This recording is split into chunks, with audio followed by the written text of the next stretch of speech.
Howdy, everyone, and welcome to Two-Headed Wizard, a Once Upon a Galaxy podcast. My guest this episode is Nacricissa, who was the only non-dev mod on the Galaxy Discord when we recorded this last week. Good Digestion was granted the mod role a few days later, ain't that just the way? This is a long episode where we talk about the Discord, the history of Galaxy, and a whole lot of chit-chat about the game. I was catching a cold, so I apologize if I get a little bit spacey, particularly near the end, and I totally dropped the ball on Nacri's outro, but she takes care of it. Let's get to it. Hi, Nacri. Welcome to the show. Can you tell us a little bit about yourself? Just like if there's anything in general that you want to talk about, that's great. Otherwise, if you want to just keep it to Galaxy, that's cool too. What are you about? So I am one of the earlier community members. I was probably one of the first couple hundred people to play Galaxy because I stayed in touch with the Storybook Brawl devs after that shut down. I'm in Alexis's personal Discord server, just keeping up with what she's doing. And so when the Friends and Family beta, there was a certain point where Alexis announced it, but it was I actually saw her working on it when it was only dev assets. They hadn't even bought an asset pack, and Alexis was just sorting it out, and it was not a playable game. I was watching her stream as she was working with Default for the first time, which is the game engine that they use. And so eventually I got in, and I got really invested in the game. And then because I am the way that I am, I spent a lot of time in the Discord just talking, answering questions. I love answering questions. It's my favorite thing to do. It's part of why I came on the podcast. It's someone's going to ask me questions and I can answer them, and no one's going to be upset about me giving too much information. So I ended up, the reason that I got the mod role is I basically asked for it because I was like, hey, I would like to have something that sort of differentiates me from a random person when I'm answering questions, so that people will know that it's authoritative in some way. Yeah, for sure. Because when you see my little orange name, be you're giving your answer to the question, and then you can say with some degree of confidence that I'm not just making it up or guessing based on a limited amount of experience. Yeah, for sure. That's something that for me was a big reason of why I wanted to start the podcast. Is I felt on Discord it was just often very difficult to get any context or information, right? And I think that mod tag really does mean something for sure. Yeah, because if you are familiar with just E12, right? I am not, but you can tell me about it. He's in the Discord and he answers questions all the time. Okay. But you can't tell him apart from anybody else because he's just an invested player. Yeah, I'm sure that I've read stuff that he's written. Yeah, it's he was actually blend. very big when when they released Candylar. There's actually a hidden section of the Discord that is the beta test for Candylar. Okay. That they did a partial release to hand-picked members of the community, and he was one of them, and he was one of the people that gave the most feedback for Candylar, actually, in that section. Mm-hmm. And so he got that, but then the average Discord member wouldn't know that. Yeah, for sure. No, I mean, I certainly don't. So when you what kind of, is there any particular type of question that you like to answer?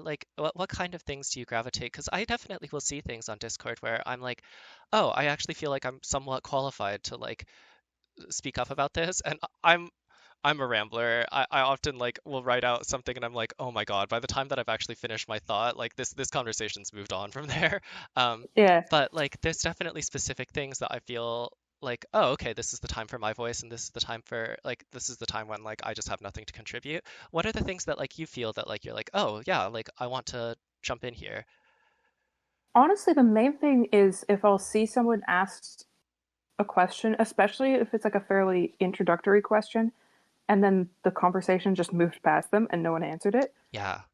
I'll like to reply into there, like when it's like questions about like what is a deck, like, or like what, like do I still get recruit effects if I recruit to the top left, like that kind of thing, like the basic mechanical things that most people do know the answers to, um, but they it often gets like it's posted in general, but people are already having a conversation, so their message just gets pushed up until no one answers it. I like answering those questions just because like I feel like that's a little bit more of like my job. Yeah, that's super valuable, I think. I mean, I definitely like I'm pretty new to the game. Couple, I don't know how long I'll be saying that, but a couple months now, maybe three. And when I first started, I definitely like know that I've asked a bunch of questions and submitted a bunch of bug reports that like are just known issues, right? Or just known mechanics that might be a little bit odd, um, or Yeah, one thing that I unclear. do want to make clear is the devs like repeat bug reports. Okay, that It makes it sense. is, Yeah. yeah, they especially like what is like the first bug that new people are hitting is really valuable information because it gives them a direction of like which bugs are actually annoying to players that are new to the game and which bugs are things that like only clone 103 has ever seen. Yeah, yeah. Right, And that's definitely also like something where if it's coming up all the time, it's very different from something that's like coming up only in extremely niche circumstances, right? exactly. And that's the sort of way that I think it makes it much easier to tell. Yeah. Um, Yeah, so I try every time I like tell someone like if they're asking like is this a bug or not, I'll be like that is a bug and we know about it, but don't feel bad about reporting it. Like do report even if you're not sure. yeah, it's so funny how like we sneak all these like weird social like maneuvering techniques into online conversation that like really don't necessarily apply there in certain ways that like, Yeah. it's impossible to like always couch things in good faith, and sometimes it can like being like taking that assumption too often can I think like reduce communication because I think sometimes you have Yeah. to go into it with the degree of openness and like um, acceptance um, that is it's not hard or anything, but it's worth remembering. Anyway, I guess what I was trying to say by that is that like I've definitely like I think all of us have been in a position where we've really needed somebody who is doing that, and I think it's really great that like you find Yeah. that It is rewarding. kind of nice that there are so many people in the Discord that will just answer questions. Yeah. Like I honestly don't find that a question is going unanswered all that often, hmm Um, right? Like there's yeah, just often some experienced player who's willing to explain these mechanics. yeah, for sure. And I think another thing is like, um, the feedback thread is always like back and forth, and it's certainly a lot of the time where people are going when they have like encountered something that is like personally aggravating. But Parney recently posted like what I found to be like a very illuminating set of like comments about like the game designs like what's the word? Vision, I guess, for deck collection and for card collection. And I think that like one thing that was mentioned is how tiny a percentage of the players that play the game are on the Discord, like at all, right? Like are even Yeah. like members of the Discord. And then I think when I look at the member list, right, and think about the number of active users that I see as like and kind of know as names, it's like an incredibly tiny percentage of that, right? So Yeah. we definitely get like a very isolated view of what it's like for the people who either like would never actually even look at this but even on top of that, right? Like the many people who sign in occasionally scroll and read it, but aren't like posting every day and like keeping up with stuff.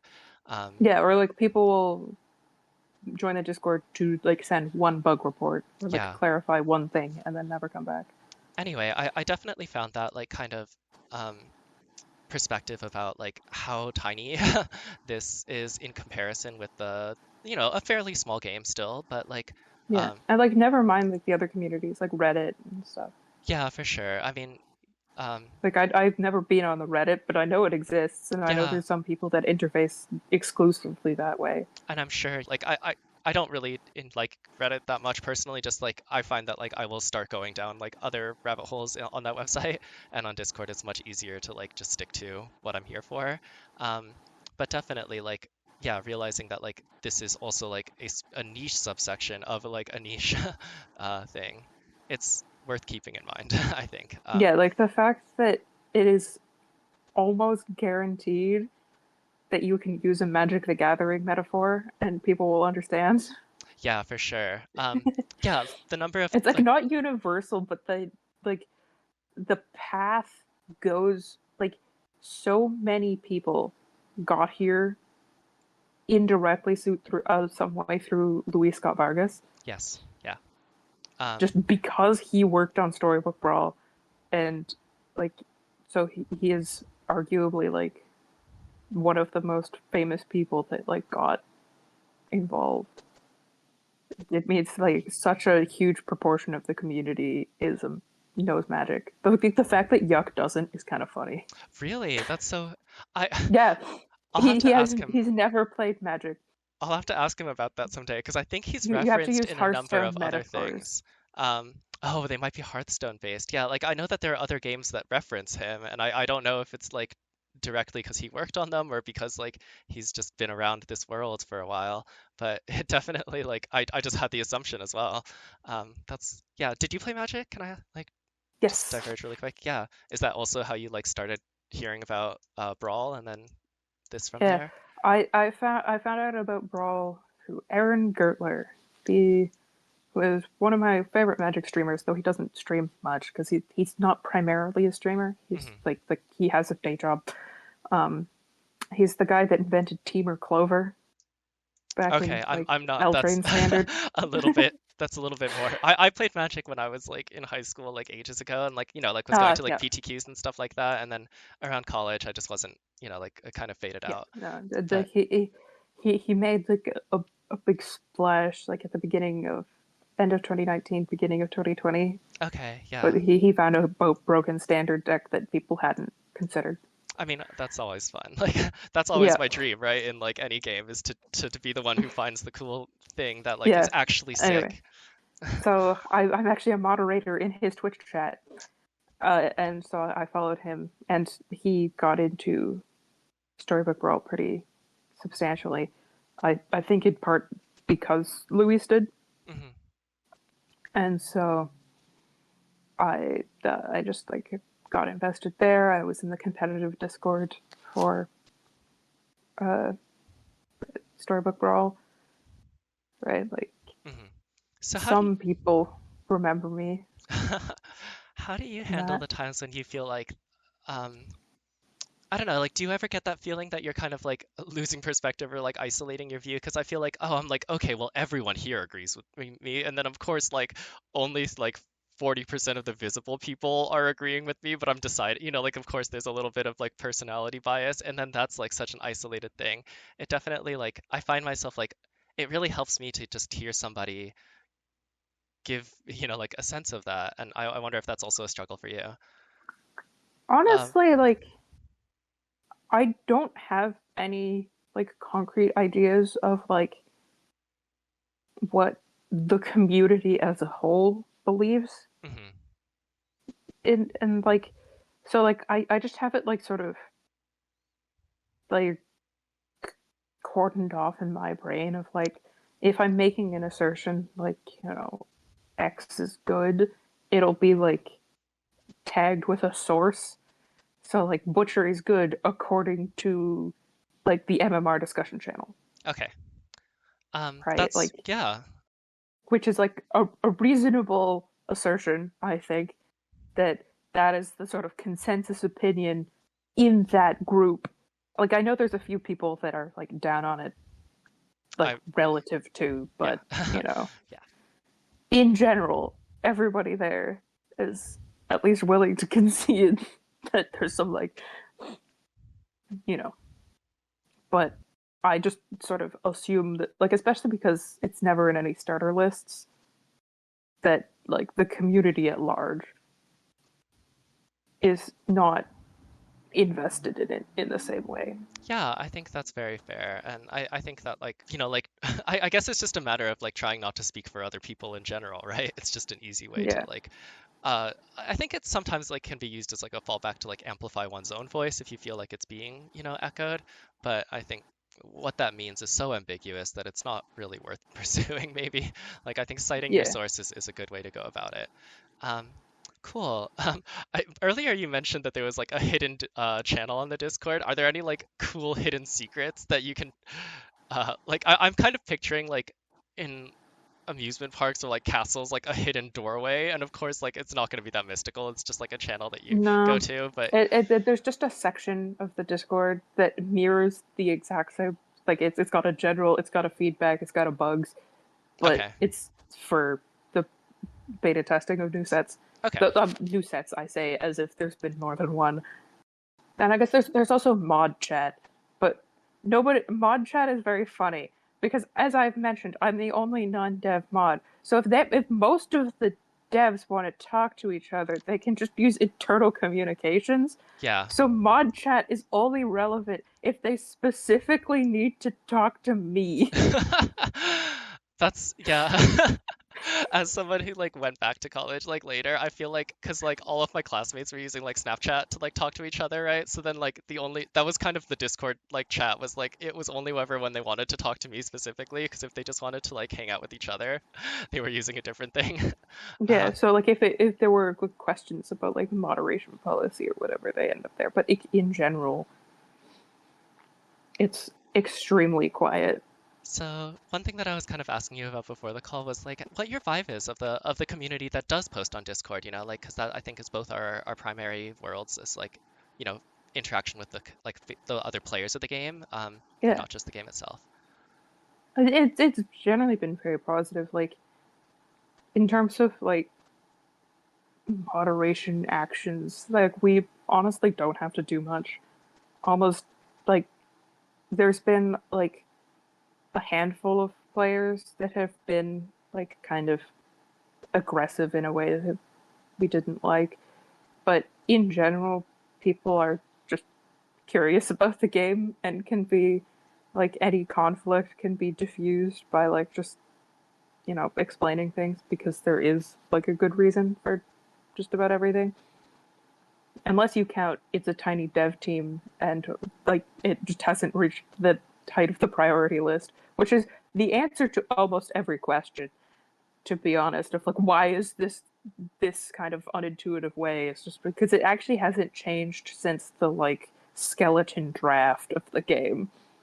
Right, like why is the collection page the way that it is? That's the answer. Oh It's yeah, I mean, because as it's someone like who just like makes things, including has like I've dipped my toe into a little bit of like game development stuff, like it just takes so much time, and if your team is small, like, you there's know, not a lot of devs. yeah, like there's just like oh, They're you could doing so easily much. spend a week or like a couple solid, full ass work days like develop, like just fixing like a website, like t tuning it, right?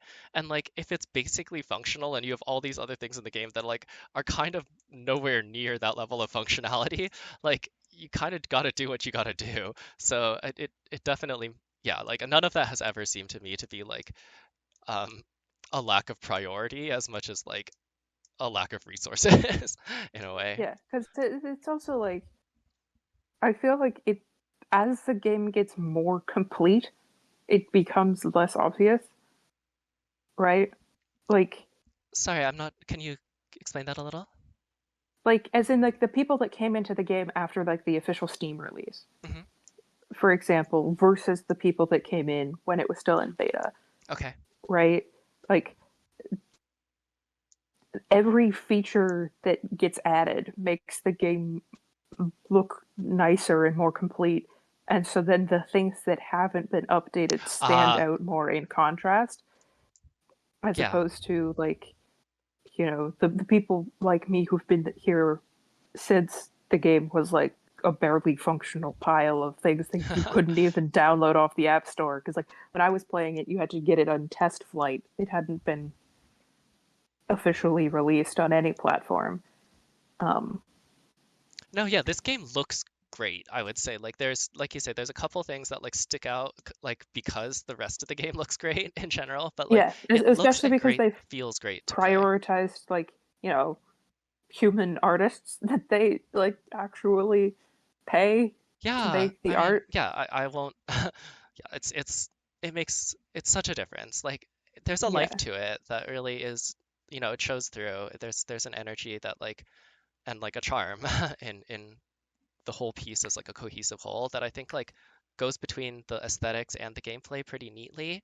It kind of like the artists are like working hard. They're taking it seriously, but their art is not like, making an effort to be like particularly heavy or serious art. And I think it matches the tone of this game that you can take seriously and like play competitively, but it's not demanding your like full attention at every second. Um, yeah. Like it's so easy to just bang out a game in like a few minutes. um, yeah, I misheard that as like to create the game, and I was like, excuse me. I thought Nah, no, no, no. yes, no, it's To so much fun play to just a like full turn your brain run. off and like yeah, just smash things together, and it plays great. Um, Yeah, yeah, I I mean, also appreciate that the ethos of the game is that the control scheme has to be such that you can play it whilst holding a baby, which yes, that's perfect. It's amazing. that's like my favorite thing. The trouble Which is is for true. me that You you can can convince play the game yourself whilst holding a baby. that you can play the game while like holding a kitchen knife and doing some chopping and then like it's I've never had an Mm, accident but definitely like I'm like why did this dinner take me 45 minutes to make and it's because I did not spend that time making dinner. um yeah. but anyway so are there like how would you say that there have been like phases in the community of the game? Because people have talked about like phases kind of in the metagame, which I also do kind of want to bridge into next. But as far There's as like, definitely been phases. yeah, would you mind going into that a little bit? Kind of like anything that's memorable and maybe kind of with that The like in mind, a sense of where it is now. the most memorable time was the Steam release Okay. because the size of the community increased dramatically, and like the size of the player base increased dramatically. It was actually that's the reason the MMR discussion thread exists. Um, was Yes. because the influx of players who were joining at the default MMR Hmm. and then getting to legendary was affecting higher MMR players Okay. and dragging them down because there were so many people that were getting to legendary at like 1200 exactly. Yeah, that makes sense. I mean, that's a really weird place in the game. I think that like most players will kind of resolve their way out of pretty quickly, but like I Yeah, think it is a strange experience for a lot of players. I've mentioned it before and I think it's fine, yeah, but like and then like it is what it is. there were a few patches after that that like there was like a hyperinflation patch and like things like that, and so the MMR discussion thread was taken so that feedback could have assertions that were not that. Uh-huh. Um, and then as that issue basically resolved itself and it became like the competitive thread, we were like, that's fine. Yeah, I've always kind of wondered about the origins of that name. I kind of figured it was something like that, but I was never entirely sure. Um, Yeah, yeah, I it was definitely when think it the could Steam be release renamed happened.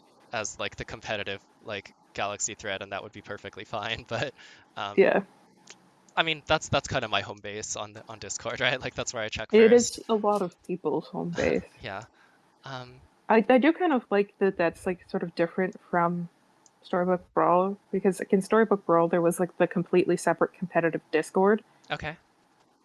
Oh, and it was so like a it complete like they were not like if you went onto that Discord, the like general channel would not exist, or like an open channel would not exist for like all players. Um, or was it just basically I'm asking the like like there were just two Discord servers. Okay, yeah, no, I There like was that like they're the together. official, yeah, there was like the official Storybook Brawl official Discord, and then there was the Oh, SBV competitive Discord, okay. and they were separate servers with separate admins, Um, and just like some people would only be in one or the other, and it's kind of nice because like just to like have everybody in the same spot. yeah, I totally agree. Like, I don't always check general first. I don't check general every day even, but when I do, like, I like to hop in and treat it exactly the same, you know? Um, I think it's nice to like, I think a lot of other players who do mostly hang out in the like MMR one, I've never noticed that there's like a shift in like, I think maybe they'll be a little bit more patient even in the general thread. Um, but yeah, Yeah, I like that the, I think the it the main bridges thing those I communities noticed is better. just that I feel that the MMR discussion thread is just more verbose. Like people are willing to get into the weeds a lot more, Yeah. and so like the number of unread messages I'll have there is like just so much longer over the same period of time. Um, I mean, I think that's part of why I like it as well as that like, Yeah, I yeah, mean there's more it's very time, nice like to people like spend more time have there. people, yeah, Um, and the forum threads on like the what is the play and the decklist yeah, I forums. definitely, if you are somebody who like is subscribed to the Discord and has like by default muted a bunch of channels, I actually think that like this community uses them pretty well as like in general for their sometimes their purpose like shifts pretty dramatically from like I think where it maybe has started, but like where it has ended up.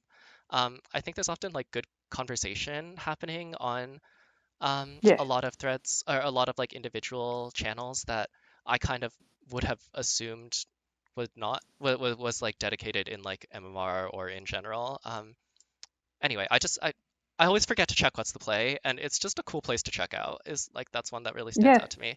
I didn't check the decklist thread for forever because I didn't want to like be emulating other players, right? And then like there was just so much good talking that was happening there. yeah. Yeah. It Um, it actually took a while to get the decklist threads to like catch on because um there was a point at which every new channel we made was hidden by default to new players or mm, to new members of the Discord. mhm, And so it took the like because the only people I don't actually have that many like the mod role doesn't actually give me all that many like abilities in terms of like administrative tasks in the Discord. okay. And so and everybody else is like a dev. So they have another job to do, Yeah, yeah. right, other than running the Discord. And so it actually like took a while for it to get like figured out how to make it that a random person joining would actually be able to see the deck list forum at all without having to like manually add it to their channels list.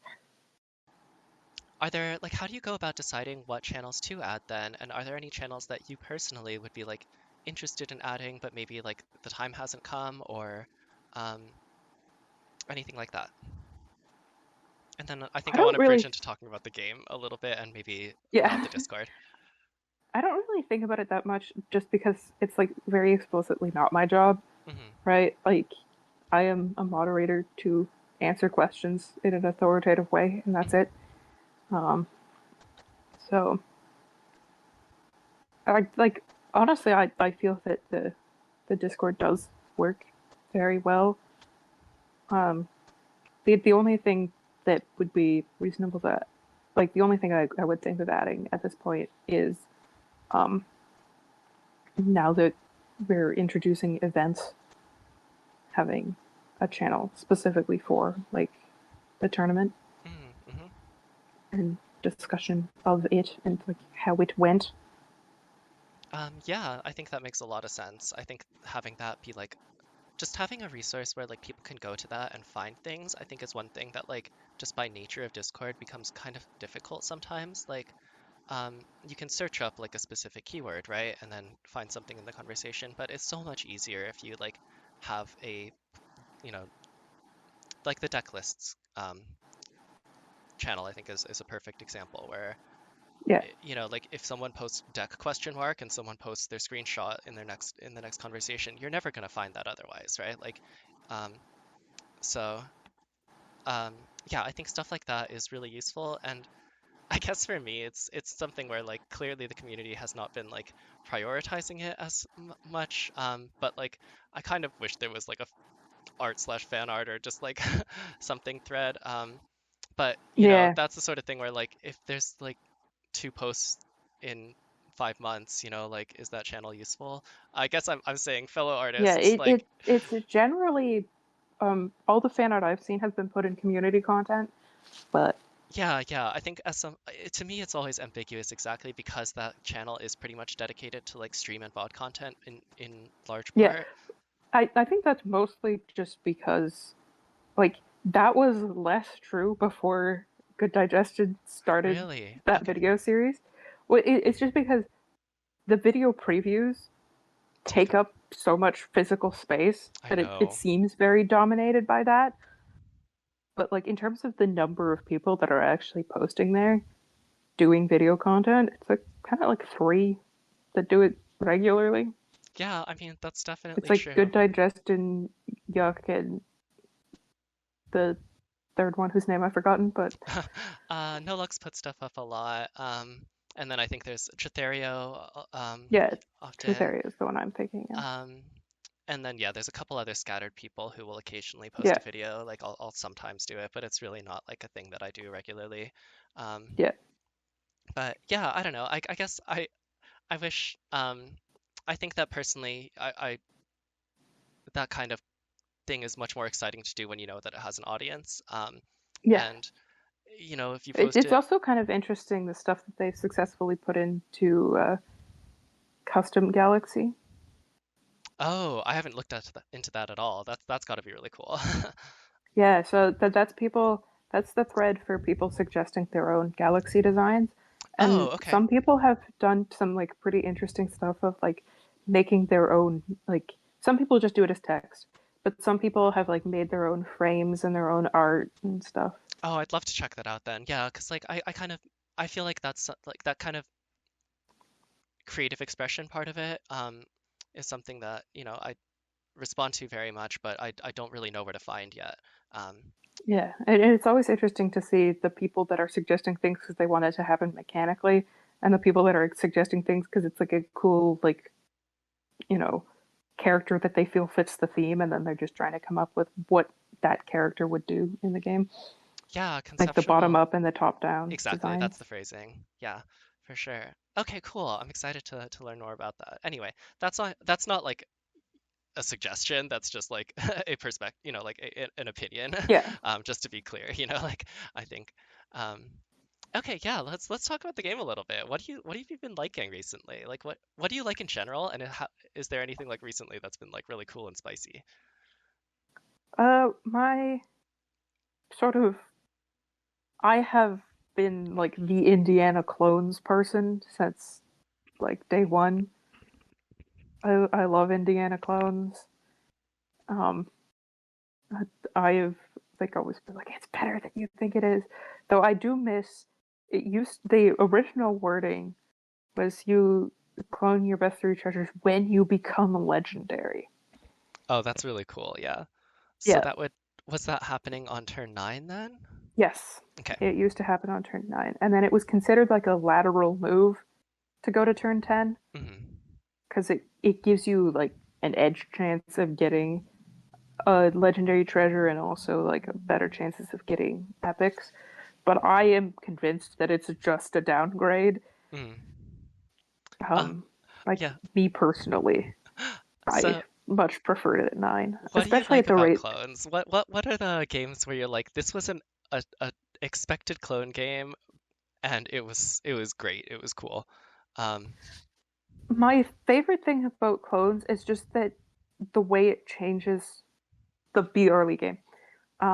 Like because Shop 1 is basically the same on every character, mhm. generally. Like which commons are good. Like it changes like a little bit, but not a lot between like the other captains. But with clones, it changes quite dramatically because your choices are treasures now. Hmm. as opposed to, and so like just like the the very different evaluation of treasures between a clones shop and the first treasure of the game that you would get sort of naturally is the thing that I like the most. That's really Like interesting. Yeah. a very, it was like a very early consensus that the best common treasures were breadcrumbs and potion of treasure finding, and those are both terrible clones picks. Yeah. I'm always so like when I was first like starting to like get a little bit better at the game, I would take these screenshots when I was like beaten by a board that kind of surprised me that it beat me. And like I don't think I ever did this specifically with clones, but I'm always kind of keeping in the back of my head, I was like, oh, like this, this clone's shop with like, Worn Shield first or whatever, looks like it's gonna be if it beats me on turn one or turn two, when it's down in theory, like when it's down characters, which is usually like more impactful, right? Like how you can like kind of change that equation, like not just be stable, but actually like beating people who are like buying Itsy Bitsy Spider. It's that's interesting because I'm always thinking about the back end of clones where I'm like, oh, how many games have I just cloned like two constellation prizes and like some other random rare and just been like, what did I Yeah, do? Um, but reframing it to like what's interesting is about the beginning just as much as that, I think is really cool. yeah, because like the way I play clones is I honestly don't view it as a bad clones game if I end up cloning like two uncommons and a common. Hmm. Because part of what I like to do is I like to set up the board to care about like quantity over quality Hmm. a little bit with treasures. Hmm. Like, it doesn't matter what you're cloning, it still completes Maverick of an Ice Wing. It doesn't matter what you're cloning, it still makes like your Burninator bigger. Like, Yeah, that's really cool. I think definitely like I have a blind spot for some things like that because I tend to like to leverage like the first kind of winning combination of things that I have going on, which I think is part of why like I play Boon Willow so often because it threads into something like that, right? Where like I'll be like, okay, I've got what I need, move off this Rolo, do whatever, um, and um, I think there's, like what I view as the other end of that is usually you just get everything. But I think like figuring out the volume of treasures, ways to to do things is something yeah. that like I just And don't then the see. other thing is my MMR is much lower than yours, right? So like it is kind of interesting. Like right at the beginning of the season, everyone that was above 3,000 gets set to 3,000, right? Hmm. So that means right at the beginning, I can get matched against anybody, even the people that were 4K plus. And I find that my lobbies do change very dramatically at that point. That they are actually much harder. I definitely noticed that like when I first start seeing like my like group of names that I'm used to, a little bit later, like into Legendary, each month that like I have to readjust my play again because like subconsciously I've been being like, oh, you can get away with anything these days, like so I'd start building these boards that like I had, like just not enough stats on them. And then, every time there's like a Yeah, week where I kind of have to remember how to fight against people who like are really cutthroat about stuff. exactly. Um, Yeah, because like I'm still in gold. I just don't play that. Honestly, the more that I like involve myself with like community stuff, the less time that I have to play too, right? And like also I'm getting my kind of galaxy thinking fix without playing it, so that Yeah, happens to me too. Um, but I don't know. I guess personally I like that a lot, that like the galaxy community and like the vibe of it in general has been really rewarding for that, so that I'm not just like sitting there playing a game for like many, many hours a day that doesn't like have anything for me to give and give back, or give yeah. into and get something back from. Um, And it is actually like so nice, especially when you look at like the what is the play. Like sometimes there will be a consensus, but sometimes there just isn't. Like you'll have yeah, like the best players of the game, and like there is no consensus right answer in these positions, and that's always interesting. And definitely for me, like again, I don't know exactly how it has been in the past. I might be like a little bit myopic in some ways with it, but I feel like I've noticed a sense of like a lot of ideas that like used to be held very strongly by like a small subset of players and then like did not have a lot of room for flexibility have kind of disseminated but also opened up a lot that like I think that there is like people are genuinely curious and wanting to learn and wanting to teach, and that is like resulting in the way that like the thoughts are shared and they have like they're open to not criticism but just like reconceptualization, like Yeah. it's not just that like the top players are kind of like telling you what to do. They're also like asking each other what to do and they're genuinely asking. um, Yeah, it's also fun that like outside of a few captains that are like seen as like generically good, people's like third through fifth captain, like there's a huge variety there. Like partly based on like who has the collection on what, but mhm. also like just play style and stuff Yeah, like that. I noticed that for like both like the individual top five but also just like tier lists in general, which again like are fun, a little bit bogus, a little bit real. But it definitely gets a lot more bogus once you start getting into the like the big huddle in the middle where it's like, oh, okay, I just like haven't found success with this captain, so they're Yeah, probably exactly. whatever, like um and then, the real defenders of them, um who Yeah, because like a lot of it is just like there's so many captains that like even if you're looking at like the top players that track their stats, mhm. you'll look at like their numbers of games and there'll be like 10 captains where it's like less than 3. Oh yeah, same. Yeah, like And it's yeah, like I do track my stuff, so right? Like that there's just like that they're like there's so many like you've got like these people who are playing thousands of games a month and they have items on their spreadsheets that are like not applicable. Like I just don't know how good this is because I don't play it. yeah, and it's not just like for me, like And it's not even a don't have question of all of volume them. because these Yeah. are high volume players. Yeah, for sure. I mean, your preferences dictate a lot, and then also, sometimes if you are really like in the grind, like captains that you maybe are curious about, but like you're like, oh, I haven't figured this one out yet. Like Chucky was that way for me, where I'm like, I love this captain, but last month when I was like really trying to like see how far I could push things, I was like lost 3 games in a row that looked very similar. I was like, I'm just benching this for now. Like, Yeah, um, exactly. so and now I'm beginning of the season picked it up, readjusted my deck list, and like doing great with it, but like it just Yeah, wasn't the like that's time. actually how I felt about Mira because like everyone's like, "Oh, Mira's broken," and I played it when like PG was, Yeah, because just crushing I was like, everything. it's like a free win, but like now I'm like, well, first of all, I don't have like I don't have a plunder penny on Mira. I just got her, and oh my God, like suddenly I've been all this whole time I've been like, I don't understand. Like Mira's great, but this is not close to Gloria. And then I picked up Plunder Penny, and I was like, okay, I get it, I get it. Yeah, and so it's like, well, like at this point, I'd only be playing it because like other people told me it was good, and Mhm. that's like kind of boring. Yeah, I totally agree. Like I love my like. There's definitely other captains where like I will overpick them because I have just an attachment to them. Like I'm like, okay, this captain's Yep. slightly worse than these other ones, but if I'm gonna have like a little image show up next to my name, like I know which one I'd rather have it be. Um, and you know, you Yeah, it's kind also of sort of interesting to see the things that used to be like the most broken ones in the game that are like just like not great anymore. tell me about some of them.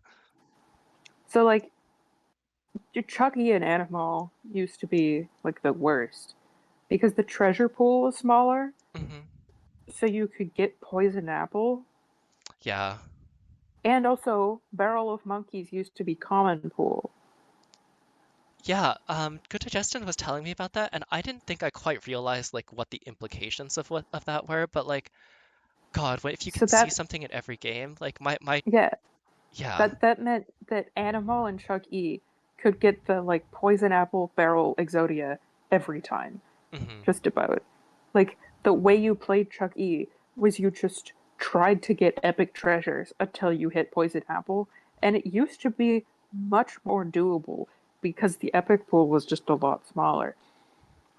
Yeah, that's kind of like how I ended up like audibling into with Chucky a lot of the time was like, oh my God, I'm just dead. Like, there's no way I'll ever catch up. Maybe I'm just like mising for like, epic treasures at this point, and it doesn't work very often. So it's crazy to like it. I can see how toxic it would be if it was consistent because like that's a really messed up endgame board that comes out of nowhere once it all clicks, you Yeah, know? Um, it's like really hard to beat. Like, yeah. the only thing that really beats it is if you have a hunt board where you're like doubling your stats on each hunt because Hmm. it like goes to one and then it's like plus 10,000 and you're like, well, Yeah, Huntsman Herc that makes a didn't. joke of it, and then I think there's some Well, I other mean, ways. Huntsman didn't exist, but it Yeah. was Blackbeard Herc at the time. Hmm. Hmm. Hmm. Um, and but there are also other ways to get around it. Like even cannonballs can really like mess up that comp sometimes. Yep. If if it's really all you've got going on and you just have no stats whatsoever, like if your trades just stop being as efficient, the math changes fast. um, Yeah. The other thing was, oh, the worst time for that was when nesting dolls was a thing. yes, heard about that Yeah. one. Yep. That is there. I kind of I would be really curious to play with it, to be honest. Like, I think that was the first one that I've heard where I was like, oh, damn, like, I kind of wish that I'd had a shot at it, because that sounds pretty degenerate, but, like, also, Yep. like, Because really, like you could put it in front, like you could put like a normal summoner, then nesting dolls, and then like a fill, and that fill it's coming back so many times. mhm.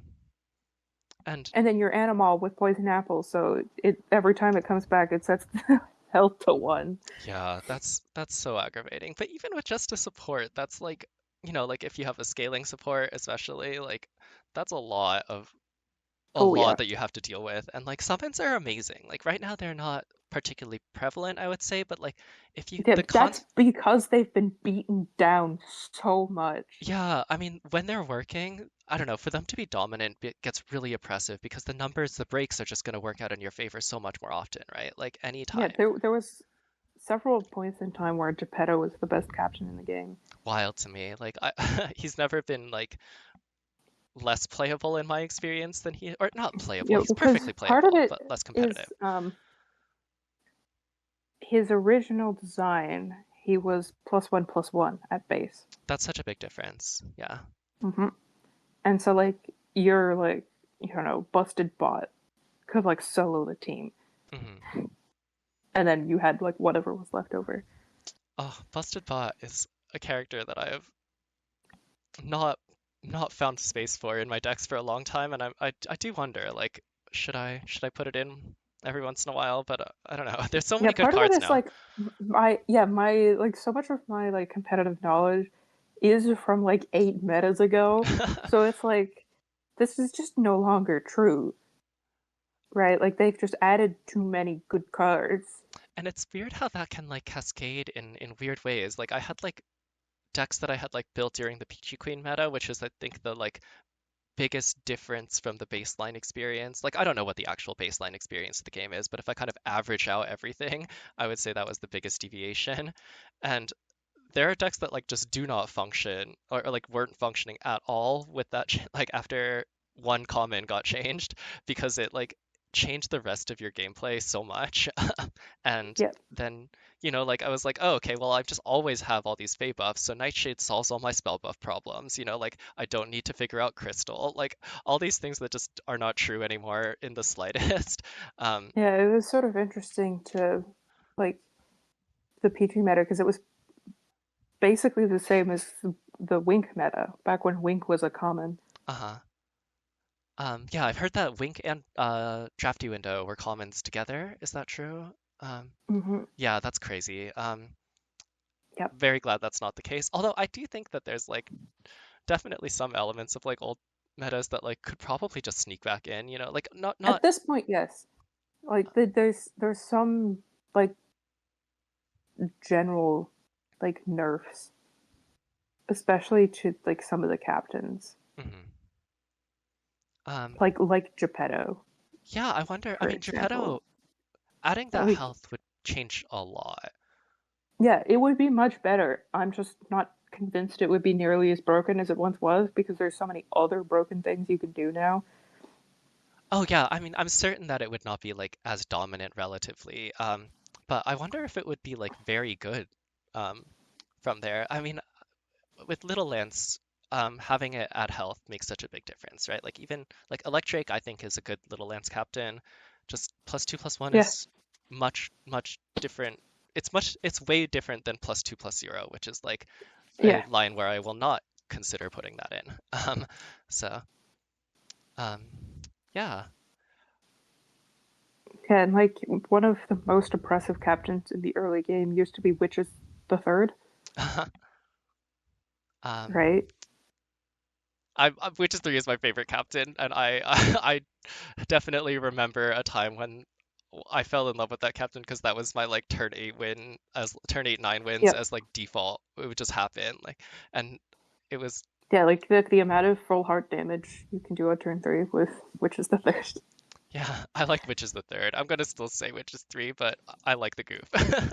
um, Yeah, but yeah, I don't know. I that's it's been weird like with that captain because it's like it just has crow's nest, right? Like it has build your own like slow crow's nest, and yeah, like that is I think like sometimes it doesn't get talked about that often because it sounds straightforward, but like from my experience, like it is a very flexible tool that allows you to like react to. yeah. It's still very good, but like in relative terms, it's like been Oh yeah, for outpaced a sure. little Like bit. I definitely can't. I I'll write down in my little like spreadsheet where I take my notes that like, oh my God, I felt like I was like in the old days, which is for me like, 80 days ago or whatever. But like where occasionally like I do get like a turn 8, turn 9 win with Witches 3 and but like without using Butcher or something like that, and I'm like, oh, it was just beautiful, simple times. But the vast majority of the time it just doesn't happen for free and it probably doesn't happen at all. Um, Yeah, Anyway, yeah, I don't know. I think that like early game has kind of reverted back to a state that I feel is very familiar, but the mid and like turns 5 to 7 right now, I think are like in a pretty crazy place between like Faker and like Mira and other kind of similar aggressive strategies getting really strong around then, and then the butcher lines catching up, around then. I feel like that's kind of the point where the game kind of goes crazy off book from what you might expect if you just like were expecting that people would drag cards from their shop onto their board and have them like do something.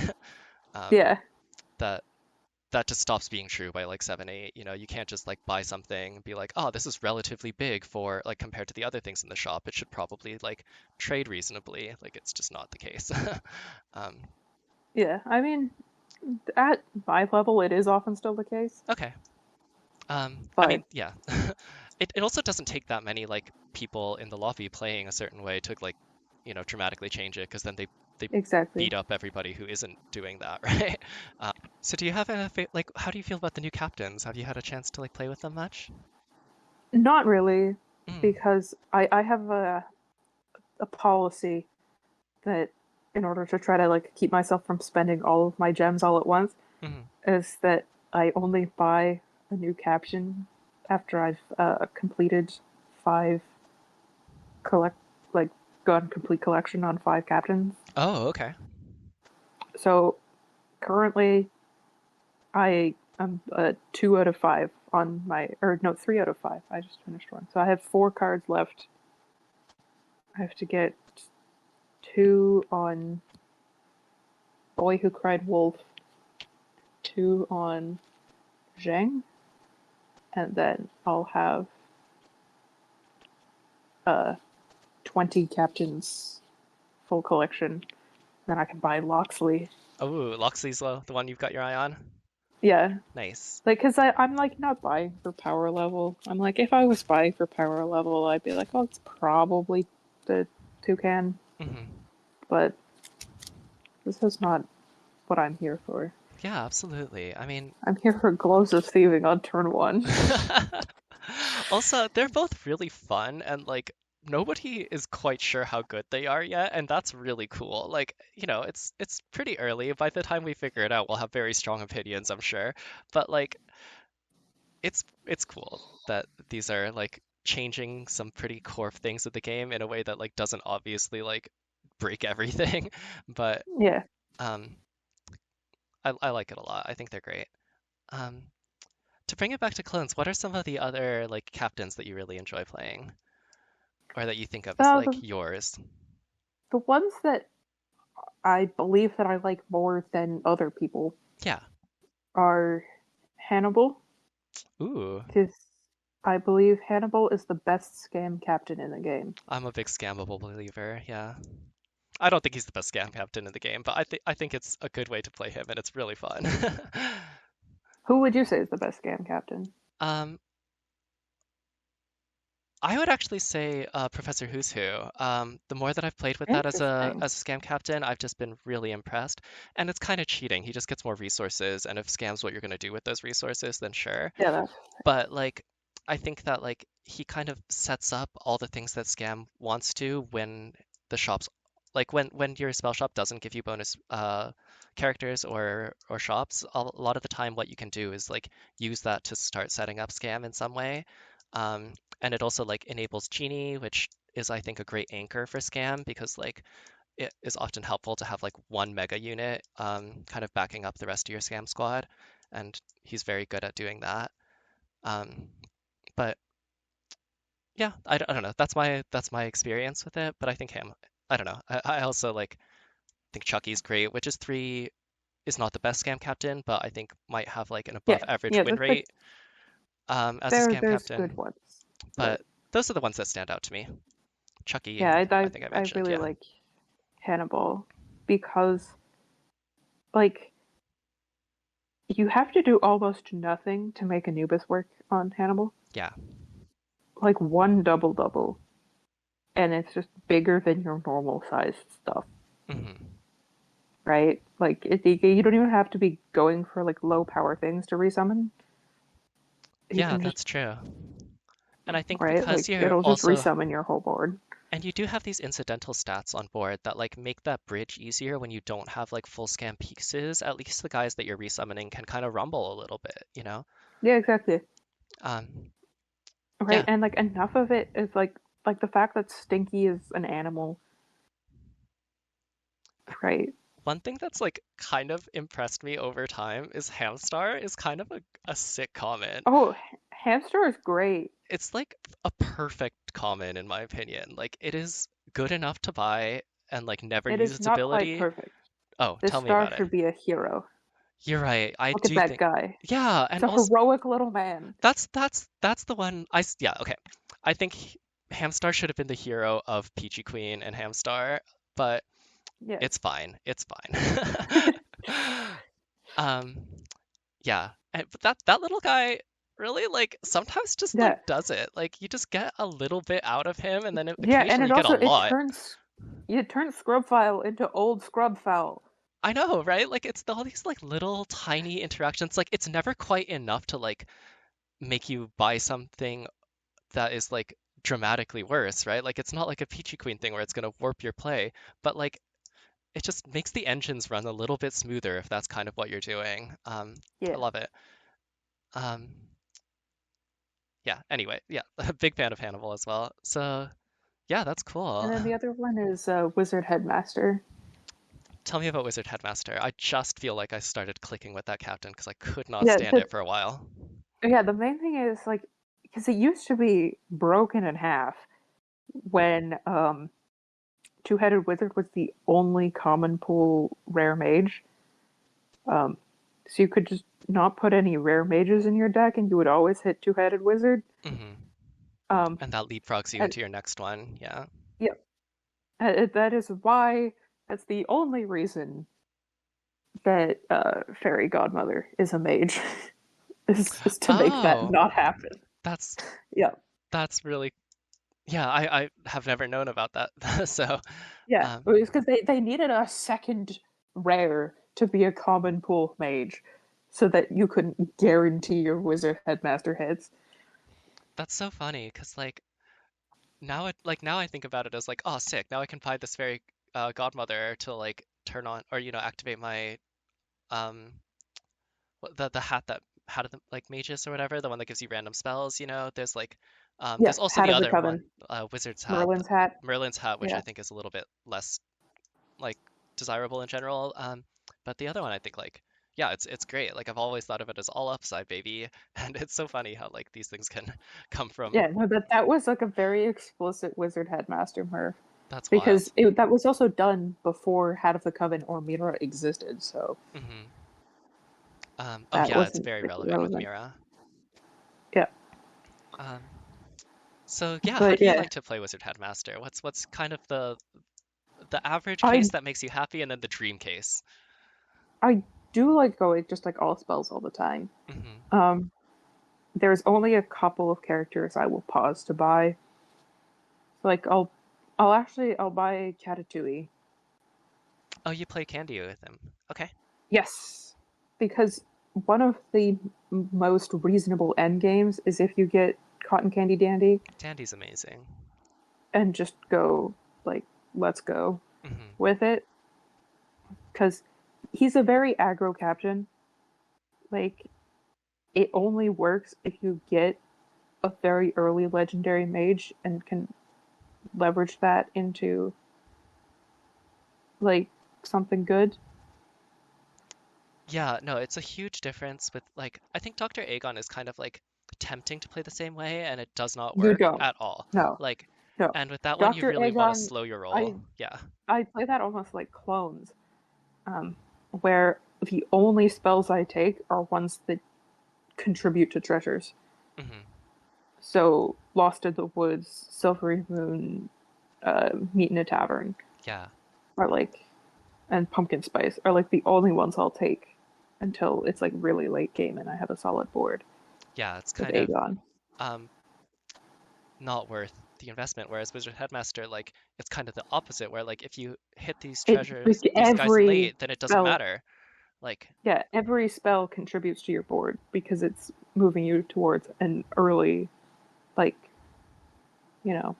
yeah, yeah. So the one thing that I recent when Twilight Sprinkles became a mage, I added it, and I'm thinking I'm going to take it back out because it's just not big enough to hunt, I know. Sometimes it's just like and it's like so sad. Like I'm getting it early, and it's it's the still most not big enough, it's one of and my it's so most sad. satisfying hunts though. Like it's one of my favorite things to successfully hunt with, because like it's not so dominant that you're like, "Oh, okay, like I'm crushing, you still like care about the result of it, but like it's hard to do and it's exactly what you want. You just want candy spells, right? Like Yep.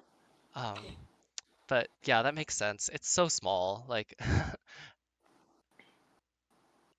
I think like I don't know. I feel like you usually like if you buff it, it's usually involving a pixie or like basically like Yeah, enabling it. which I which I don't really do Yeah. on Headmaster because that's something you have to take out of the shop. hmm That's not a spell, and also usually I'm getting the Twilight Sprinkle before Epic hmm So like because I'm casting enough spells. I've actually been like pretty happy with like casting like Twinkle Twinkle pretty often when I play Wizard Headmaster because like a lot of Yeah, these that's true. mages Yeah. need stuff. But there are definitely times when I'm like, I really don't want to cast this like what big teeth. Um like what is there like a spell that you just won't cast still? Like or do you try and make sure that you're in a position where there's like something Not that you can really. always cast on? I I do my common turn very differently on Wizard Headmaster because I want to be able to cast like that what big teeth. So Yeah. I'll over prioritize like stepsisters. You put a Oh what yeah. big teeth on stepsisters and it's basically done. Um, I'll take a turn one egg on Headmaster. So alive, but that's because I'm butchering with Headmaster. So, um, Yeah, but yeah, right. And that's a great place to put any stats. yeah, yeah. I'll take Slappy. Is fun to buff the attack of because I really prioritize things like commons that can stay on your board for a long time. Mm, Right. So Slappy, uh, Smee, and uh, Wind Up Toy Wind Up Toy is the first one that I thought of, yeah, where that thing can because just they like because they buff themselves, so it's fine. Like it's not a waste to put stats on them I also yeah, because and they'll continue to get bigger. mhm. And like same with Egg because it's going to become a rare or an epic, so I'm going to keep it. It's not a waste to put stats on it, so That makes sense, yeah. Um, cool. Yeah, it's been a while since I like did a full on like from the gates planning to do mages with Wizard Headmaster, but like every once in a while it's starting to happen now that like I'm like, no, I don't need to, I'm not interested in butchering or like setting it up. yeah, I'll just this I'll like just keep going up and my favorite it's thing fun. about Galaxy is just like really leaning into the captains. So like the idea of putting Butcher on everything is like anathema to me. I'm like, it might be the correct play, but I just can't. I I think can't for me do it's that that. I actively do love doing butcher stuff, like if it was a different thing that was like I mean, I hated doing treasures, right? Like I still like don't like putting worm scale in my deck. Like I try to get avoid it if at all possible. Um and um Yeah, I feel like the main thing about Worm Scale is that I don't mind putting it in my deck because it's less impactful on how I play the game, yeah, yeah.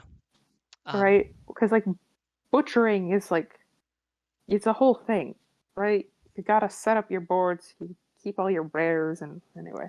yeah, there's all this like weird nuance to it, right? Like there's like I throw butcher in almost everything now, but like not every I don't play every captain with the same like intent to butcher, right? Like sometimes I'm like, okay, Yeah, if I see it on like turn 5, like I will revise my strategy and like finish a late cleaver, and that's my plan. And then there are captains where I'm like, no, we are turn 1. This is what we're doing. Like, um, yeah. s- I finally with the season reset rewards, I got Butcher on both Maximus and Lady of the Lake, mm, and those are ones I'm like, no, that I'm perfectly fine playing these as Butcher captains because it their ability lends itself yeah, to butchering. I feel in a way that like I just like making my deck match the captain ability to some extent, yeah. I mean, I made a like a pretty and big write up about like kind of that subject where I was talking about a competitive scene and kind of drawing like the opposite conclusion in many situations, but like I think that like that's how I like to explore as well. I think it's way more fun to just play the captain yeah, than to play the game like with the captain, but I think the best way to win is to play the game with the captain. yep, yep, yeah, Um, because like the fact that the best captains are just the ones that give you extra shops mhm. and don't actually influence the way you're playing, it's like okay, well I guess. Right, it's like Piggy and Gloria and Who's Who, but it's like okay, Yeah, for sure. I think the fun thing with that is that like you kind of then get to do what you want in the game, but usually if you're trying to yeah. play But the thing I competitively want to do in the game is to is play the cool cap. maximize my captain ability, Exactly. right? Yeah, yeah, for sure. Which those things don't do really. Yeah, yeah, that's totally yeah. I get it completely. Like it's Yeah, like super I'd fun. play Who's Who as a quest captain because that's fun. Hmm. I mean, yeah,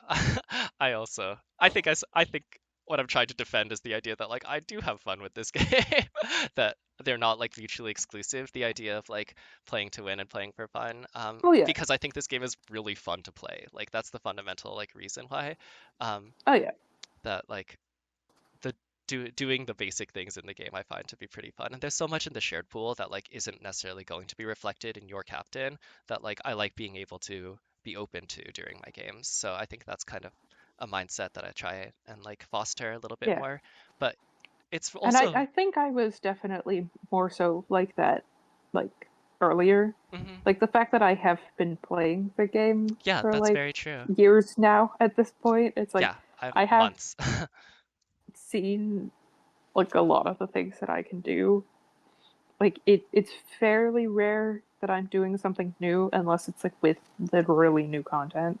Yeah, And so like it's still fun, but there's less novelty. So yeah, I mean, definitely. I'm sure I try to like keep a little bit of like balance with this, but like things that I say, 2 months, like a month later, I'm like, oh, well, I don't believe that anymore. But like, I think as long as I like believe it at the time and I'm not saying it Yeah, like completely out of pocket, out of nowhere, like, then um, I'd rather just run my mouth every once in a while. yeah. But It's just a question of different personal experience and yeah, stuff. absolutely. I guess, yeah, I think the reason is that like I think that that's a dichotomy that's easy to set up is that like there's a fun way to play the game and there's a competitive way to play the game, and I think that they can align in different ways. Um, Yeah, I think it's also partly like how fun do you find winning, yeah, right? Because like there's some people where winning is fun, yeah, no matter how you're doing it, and there's some people where that's just not true. And so, like there are some people for which they actually it is actually a dichotomy that they do not find winning all that fun, but they do find doing the weird stuff that you can do very fun. yeah, And for so then sure. it is a dichotomy of either you're having fun or you're winning. But then Hmm. there's some people who just enjoy winning or like enjoy butchering, and butchering is very good, Yeah. right? And so then, Um, yeah, yeah, it definitely can exist as well. And I think for me it's valuable to know what I'm doing so that like I don't kind of go into things with the wrong mindset and then like be like, "Oh, I expected to be able to both do this and like do that other thing, right?" And like I can't do that. That's frustrating versus like, "Oh no, I yeah, wanted to set this up. It's sweet. It's working. Hell yeah. Like that was great." Um, and then I placed third. That's fine. I got to do the thing. Like, yeah, still got my victory loot. yeah. Um, Victory loot was such a good idea.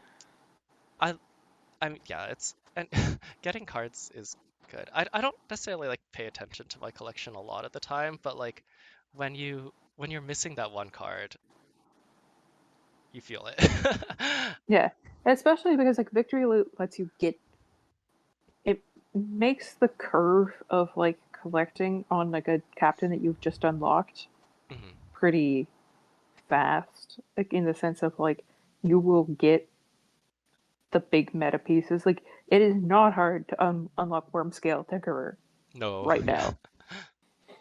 Like Um, that is not a challenge. yes. Um, yeah, I've talked about it a few times, but I just it's great that like new players get to be like, "Oh my God, that just completely destroyed me." And then they get to be like, "All right, let's give it a whirl." Like it changes your feeling about that like being blindsided by something really powerful a lot.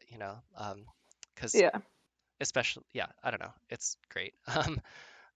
I was gonna ask earlier because like you mentioned a couple captains that you're like close to finishing. When you're playing captains, do you like play then for your collection, or do you just kind of like keep playing the game with the captains you like, and then like once something happens to finish off, then you mark it done. Um, I do play for collection a little bit, but that functionally ends up being just picking the thing I think I can win with, hmm that makes sense. right? Just because like, you need to get top three to make progress at all. So oftentimes that does mean just picking something that I have full because I know I have like a deck list with which I am comfortable and stuff. Hmm. And so then I'll get at least one card for someone else. Yeah, okay. Just curious, because yeah, I don't really have a sense of that. Like, it's not something that I ever particularly think about. I just like play the captain that I want to play with the collection that I have. Like it basically like if I want to play this captain with what I have, then sure, I'll play it, and if not, I don't. Um, Yeah, I don't usually like go out of my way to like play the game in a way that makes me unhappy, I guess. Which sometimes like playing something that just feels like it's missing a piece that is what I'm excited yeah, to do with exactly. it.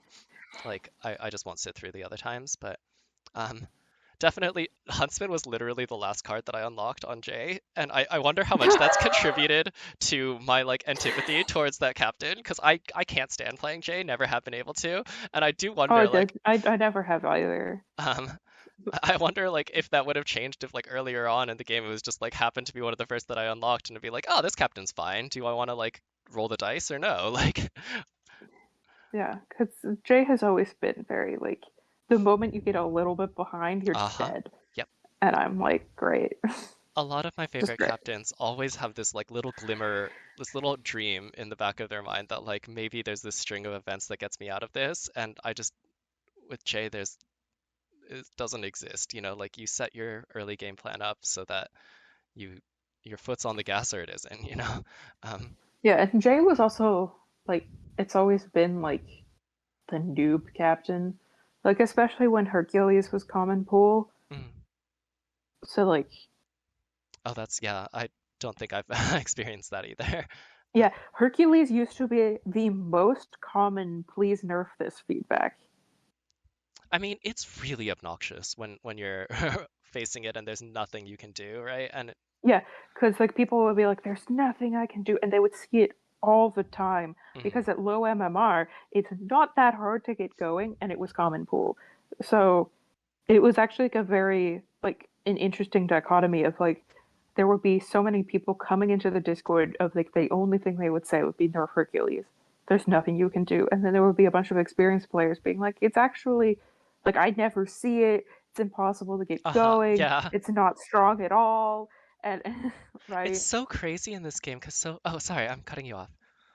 yeah. So it would be, and it was kind of nice when it went to the collection that we didn't see that nearly as much, just because people weren't running into it as often. hmm So And I think stuff like that, like moving things to the collection, I think sometimes like the idea that like people aren't seeing it as often, therefore it's balanced, is like can sound like it's not actually addressing the problem, but it is, like it's also means that people who are putting it in are actively prioritizing it, so that people who just stumbled upon a situation where it happens to work aren't able to like just randomly pick it up and crush you with it. Like I think that's a exactly, really big like it difference. it is a nerf to a card to put it into the collected pool Yeah, for sure. Yeah, it's like it's not because it just means that someone has to take out something that they thought was one of their best 12 options in order to play it. exactly. Yeah, like it's not just a matter of like hiding the problem. It is actually like fundamentally changing the issue in a Yeah. pretty big way. Um, I have remembered what I was going to mention.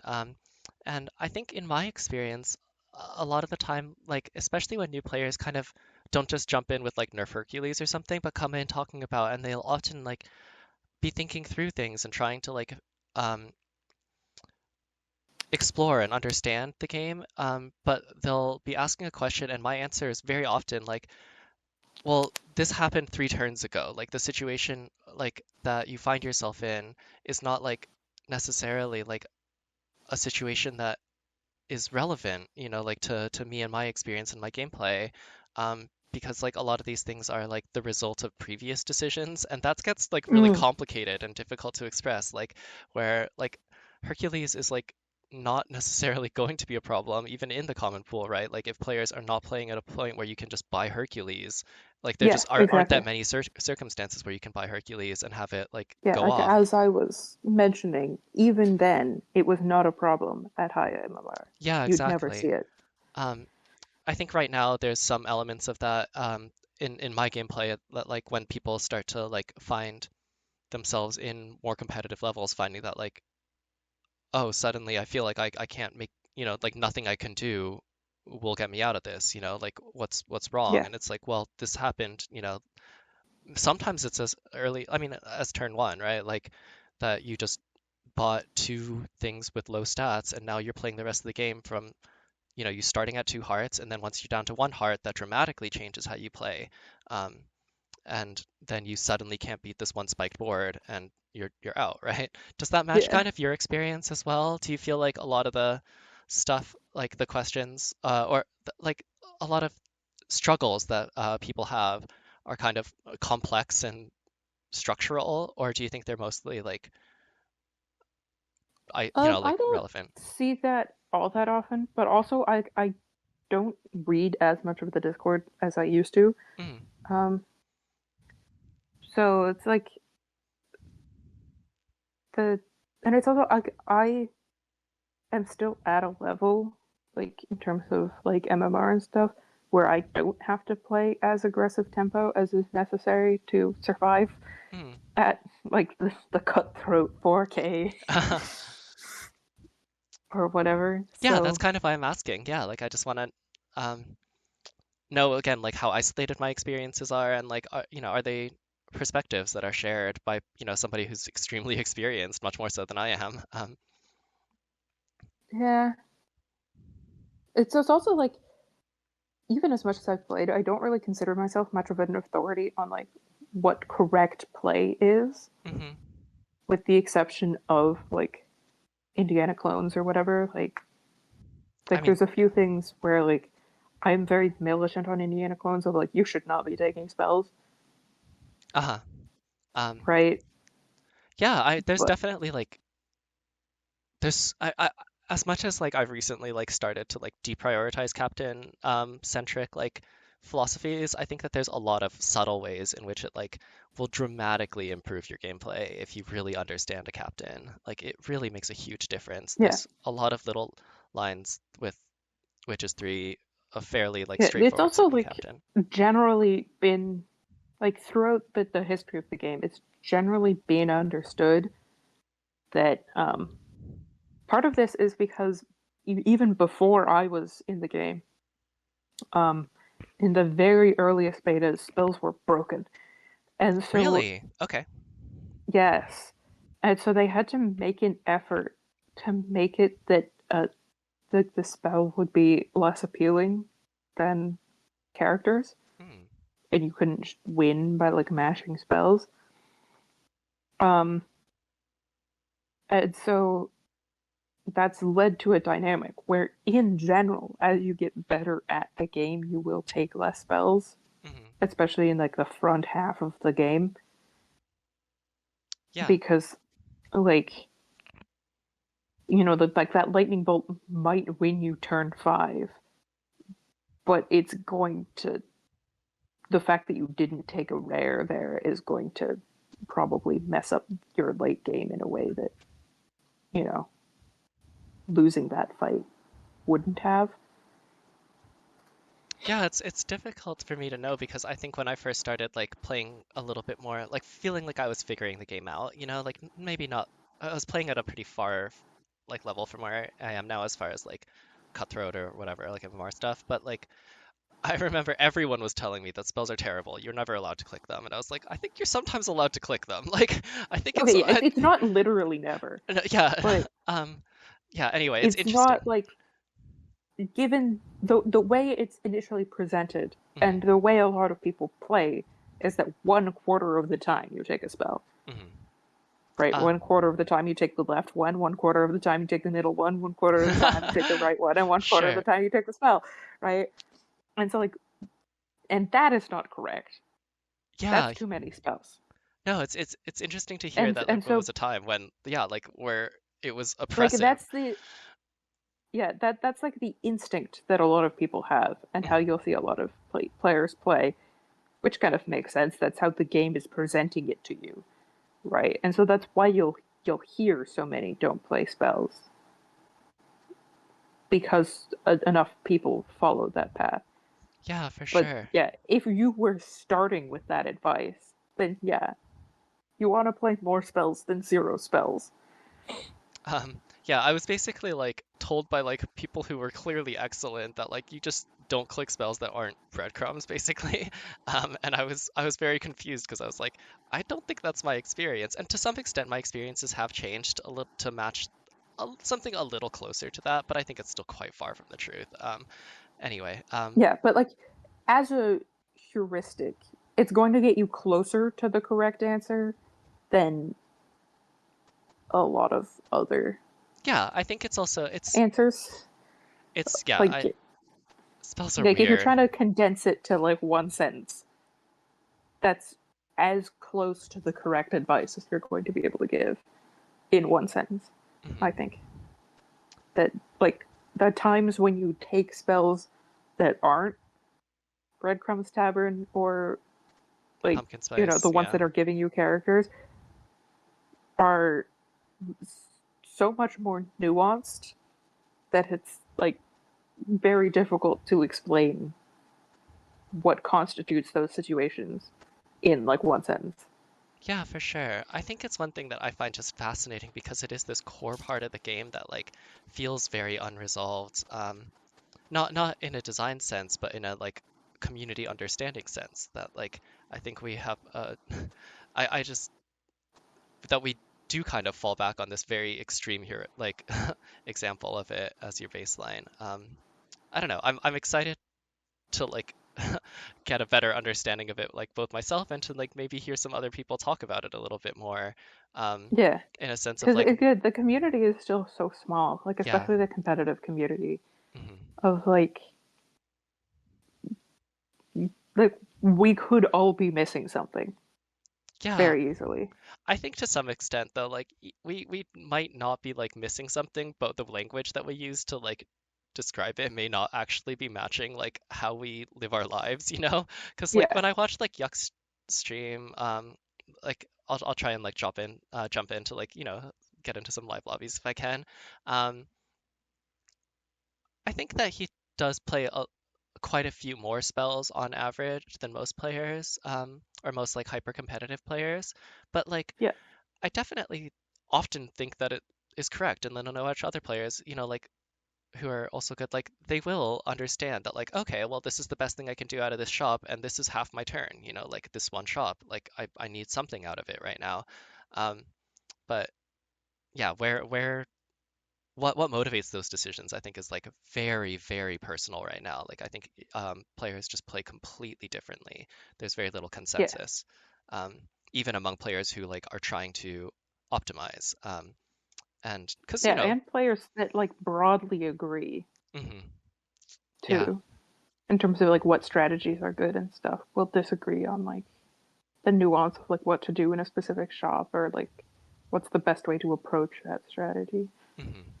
It's so interesting when like I do end up posting something on Discord because a lot of the time when I'm looking at the shop, I'm like, oh my God, these decisions are so close. Like it could really be any of these. And then I'll post it, and then like six people will instantly respond like the same thing, and then I'm like, oh well, that was obviously the right thing.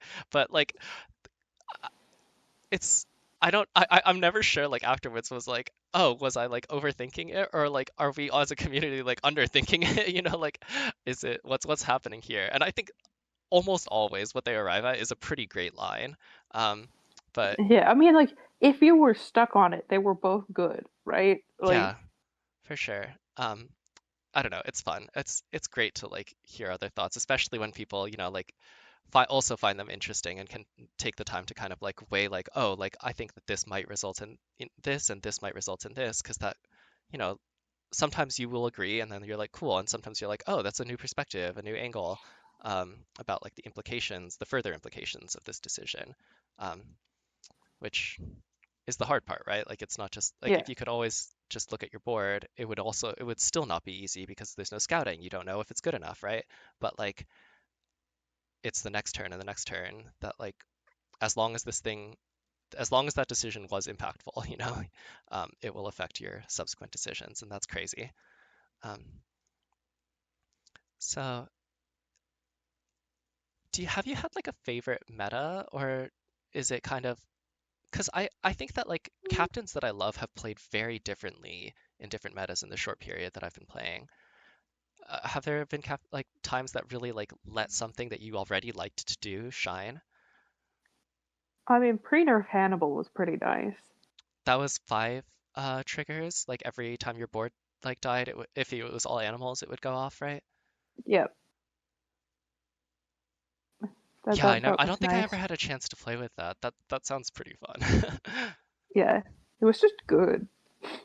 Honestly, like Um, with McDonald, like this is a tangent. I will promise to return to it, but like I feel like it's so hard to get like five animals on board and not just like die, in my experience, unless you like do spike something nuts, pretty quickly. yeah, But with because the thing Hannibal, is it's with effortless.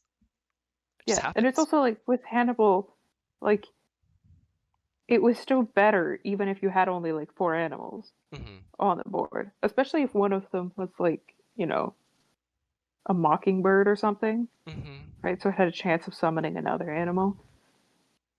It's kind of the same math with six shooter now, where like, or I guess teammates call it a little bit less so, but it means that you don't have to get completely wiped, right? Like when you have summons, sometimes like having this happen every turn versus every other turn is a really massive difference. Like, Yeah.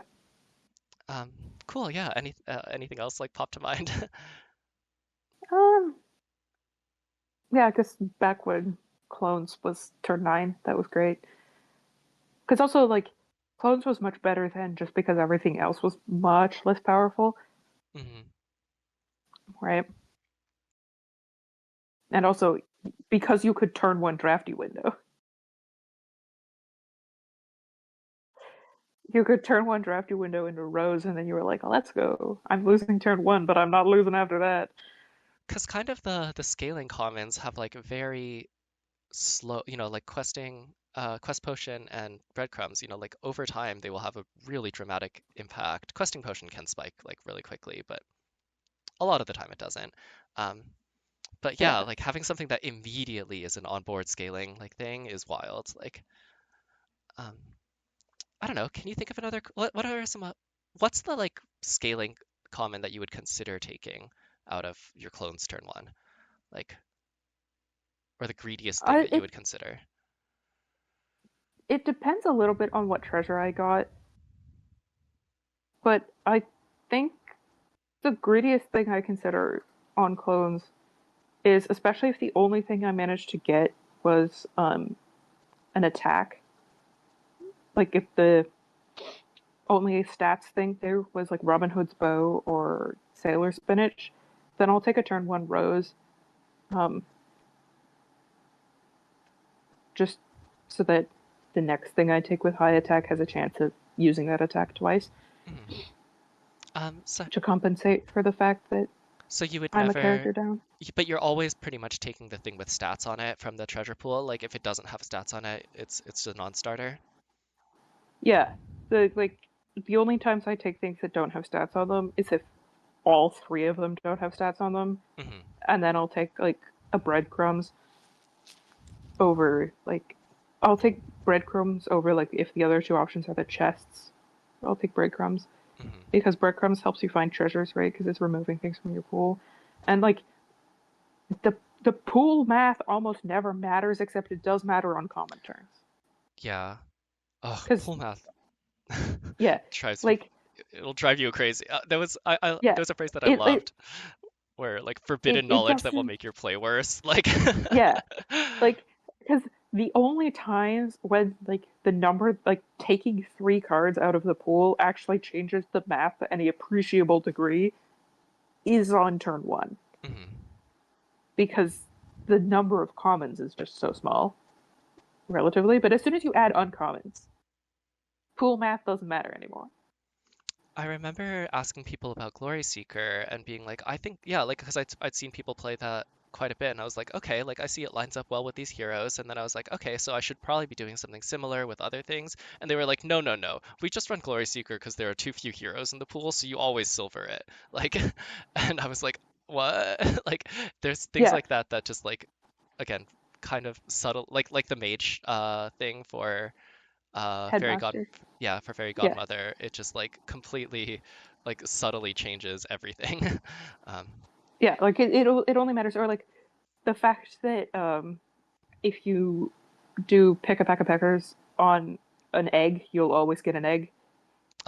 I think, yeah, you will always get an egg, but you can also see katamari, which is if you do it later, right? I think. But yeah, but Okay. like Yeah, because but you'll get 3 things, mhm. and so like it's it's possible late in the game to get um like if you have mimic in your list, you can get Oh, mimic, yeah, Jabberwocky, and Katamari. But if you either don't have mimic on your list or you're not on legendary turns yet, you're gonna you're see always, yeah. an egg as one of your options, like guaranteed, I think there's a which is couple other nice. things that have weird types too, right? Isn't Count Viscount like Drac whatever the Count Chocula character? Isn't Yeah, isn't he the only Viscount vampire? Chocolat. He's Viscount the only Chocolat. vampire. Yeah, yeah, I hadn't thought about that. I got so stoked when I was like, I've broken the game, guys. We can always find Anubis. And then Yak was like, no, Katamari and Jabberwocky are also Celestials because I thought you could And just. so is Dreamer, so is Pisces. So I was cutting. Yeah, I was like, well, if you just have Dreamer, like I was like, okay, Dreamer, Black Hole, Anubis, then yeah, you're golden, right? or use silver. There was some like construct that I had in my head that wasn't factoring in the ones that are all types. Um, Yeah. it's very good You're that pretty, like, Pick a Peck of Peppers on a is still pretty good. oh yeah, Like, your odds are still solid, they're much but better than other situations, it's and it's not also 100%. that's a character that like you really want to hit that, like it's Yeah. it's um often like the only thing on your board that like you might be missing. Yeah, it's also, like, reasonably possible with the trees. How many trees are there? There's because It's Boonwillow's not a not a lot of tree, trees. right? Yeah. Um, There's Giving Tree, and I mean, there's Candy Apple Tree. oh, that's right. Okay. All right, we're Um, we're we're but solving all those the are tech. We're gonna break this metagame wide open with our tree yeah, meta. but those are both cards that you're unlikely to put in your deck. And also together, I'm really struggling to think of the situation where they're both in the same like deck. So trying to find one, like I guess it doesn't matter, right? Like if you have Giving Tree, Yeah, like ideally you only have one or the other, and yeah, then you're guaranteed to find another copy of it if you peppers it. I think there might be another random tree yeah, I don't know. because tree was not one of the like tree versus plant was not one of the ones where they were paying a lot of attention to what type it was. Are there plants in this game? There was a point at which I think Boon Willow was a plant, Okay, and like oh symmetry. I don't know if symmetry was a tree back when symmetry was in the game.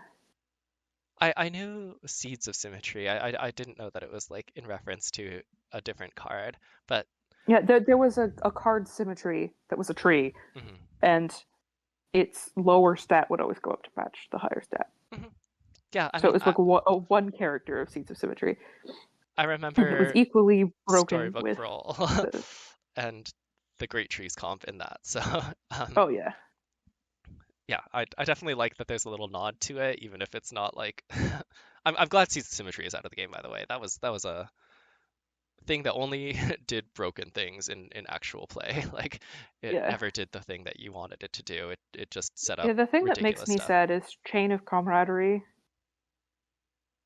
Because Chain of Camaraderie was not fun when it was broken, and Mhm. now it's not broken and also not fun. I think that it can be really fun in situations where you're like already kind of I don't Yeah, that's the thing. Because like it's good when you're already winning, but you're already winning. yeah, I mean you don't strictly have to be winning, but you have to have more than two shops a turn for it to be Yes, good, right? which is And always good. yeah, exactly. Um, but it's pretty fun when you get to like I do like that sometimes you put in like a character on board that like you would never conventionally decide to because it's gotten two Seats of Symmetry buffs onto it. I like things that like set up that experience. Yeah. Yeah, but like I feel like you can also get that accomplished with like Jack's Magic Beans, For sure. And honestly, which like is also just a good treasure.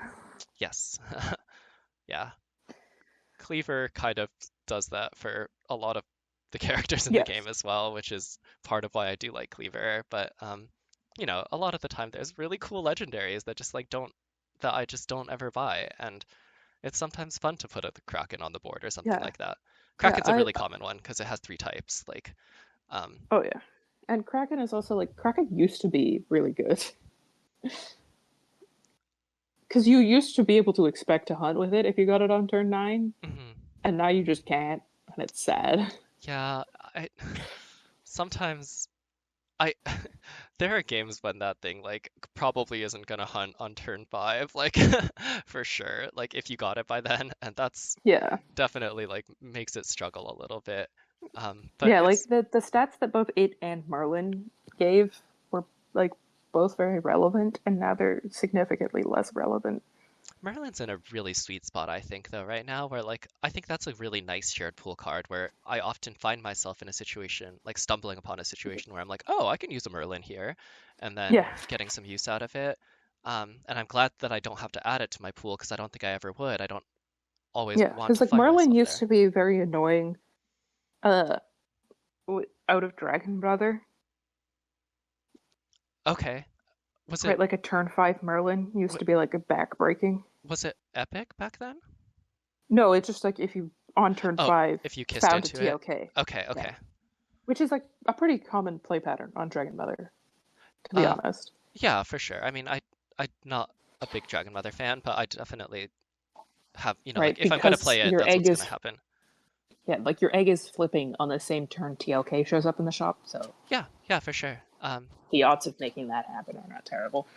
It I happens also a lot. play Oh, Frog Prince on Dragon Mother in an Frog Prince effort is to a make fun that card. happen more Yeah, often.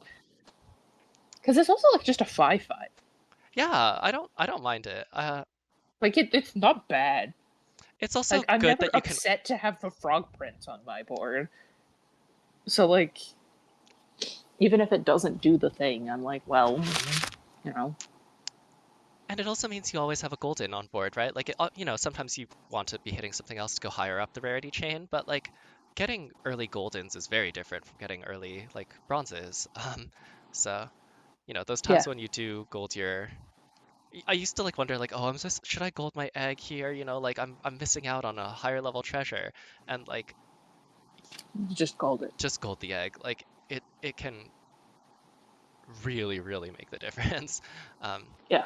yeah. There's like there's a few times where I've like passed on a silver or a gold egg, but it was only because there was something extremely appealing in that shop next to it. I mean, or just something appealing, like I think the main thing is that like it is definitely better to like Yeah. if you're going for this gamble already, like give it a good chance to pay off. Don't set up a future Yeah. gamble. Like, It's also so much less of a gamble on Dragon Mother because you have like you're not sacrificing a pick for it, yeah, and for there's only sure. like one turn where the egg is like Yeah, I think where the you big wouldn't. gamble with Dragon Mother is not like even egg related exactly. I mean, of course it is, but like it's turns 3 and 4 when you have this egg on board that like hasn't Yeah, transformed. It's not about like the egg transforming itself needing to like do much. It's like how do you manage that um, and still set yourself up for like future success.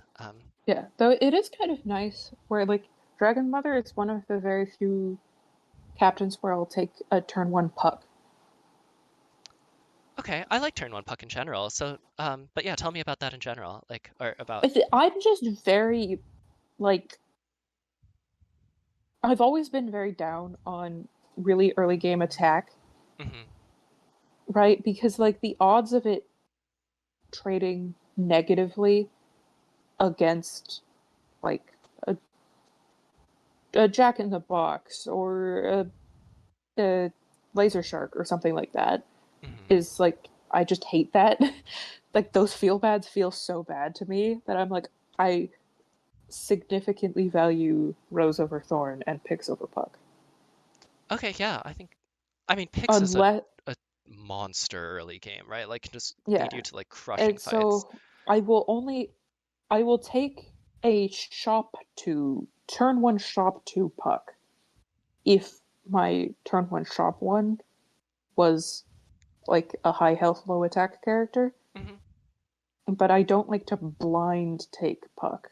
It definitely does change like the equation of the future of like the turn one shop two if you take it first, because like all of a sudden all these usually perfectly reasonable options start looking a little like a lot dicier. Your Yeah, like stepmother, stepmother is yeah. Like stepmother as puck is what like is a 6/1 accomplishing? I mean occasionally then you fight the like the Bitsy Spider like picks of opponent and you're like, oh, thank God. But almost all the time you're like, damn, like this thing is not the right, like these numbers are not distributed correctly. um, but Exactly.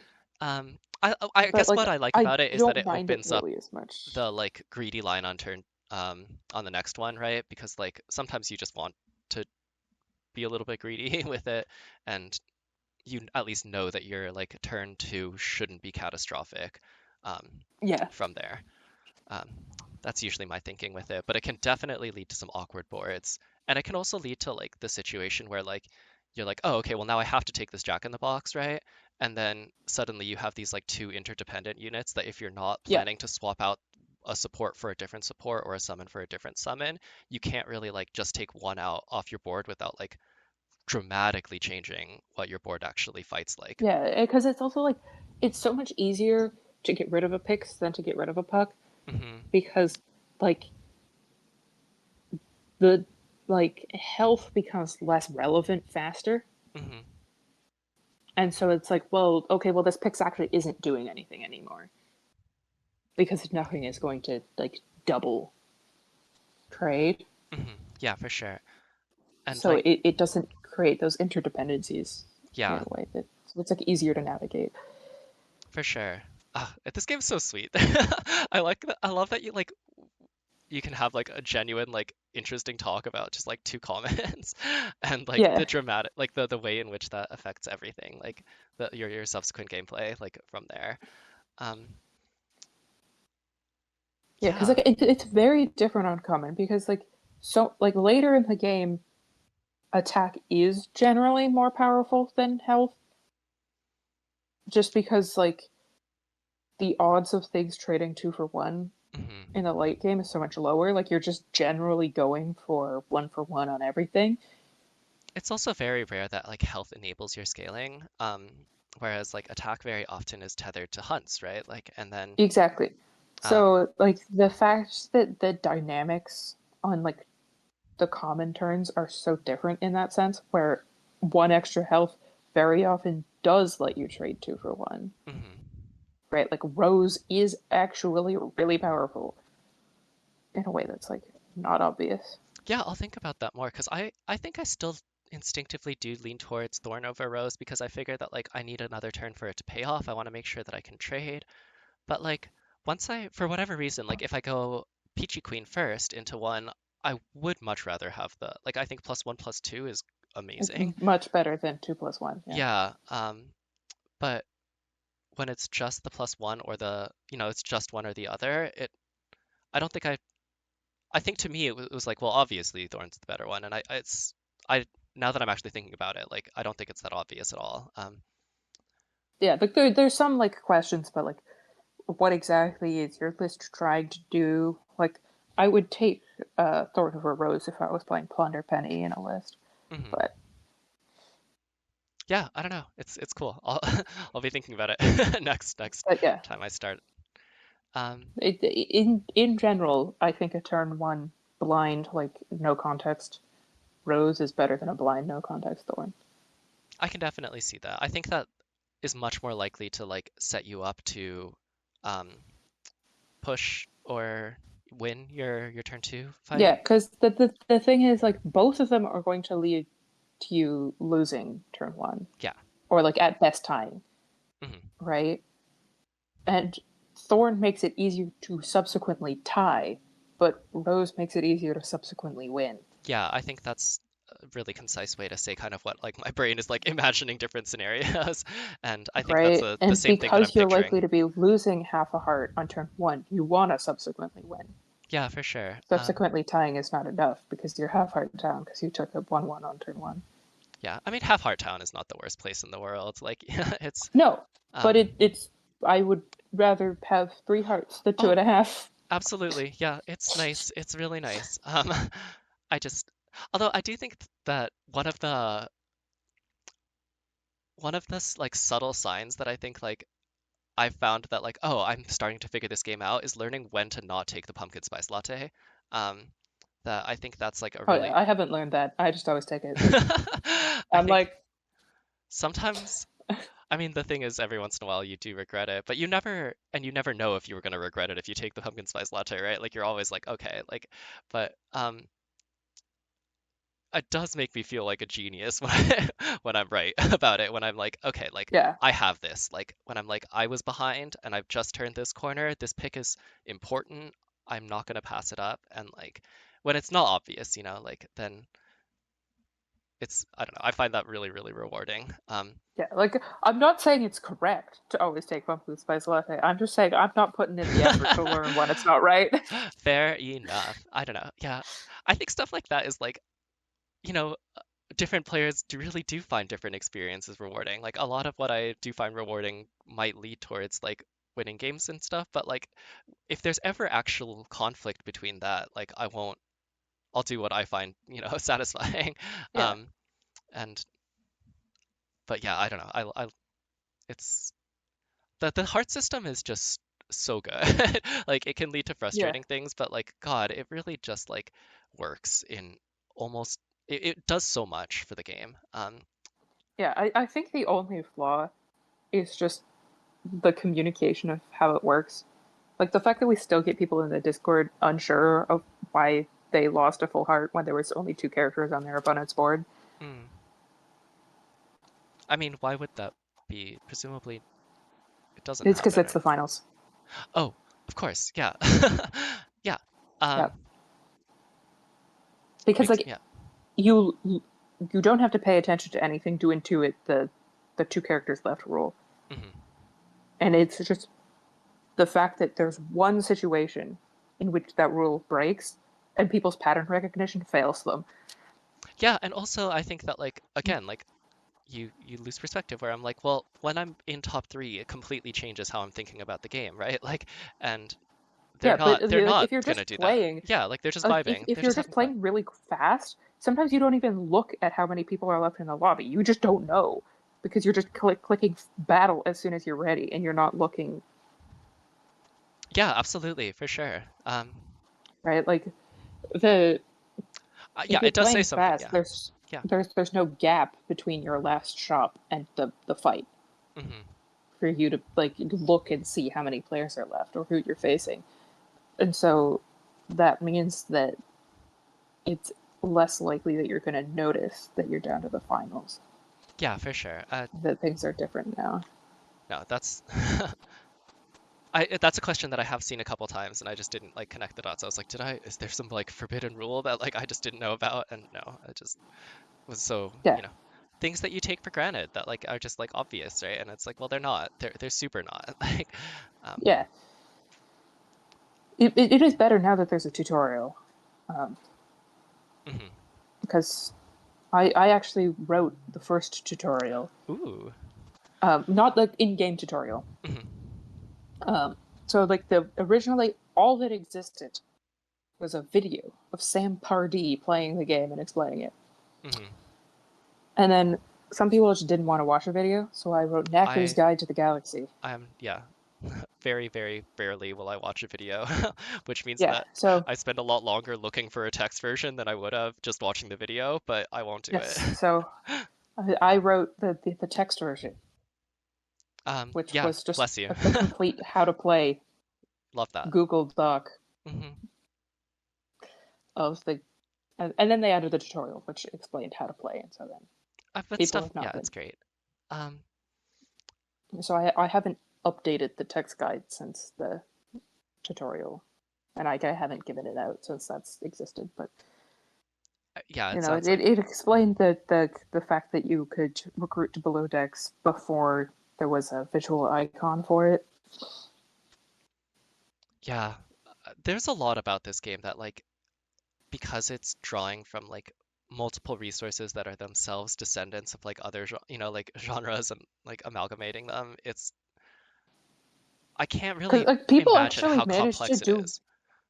really well without knowing that you could recruit to below decks.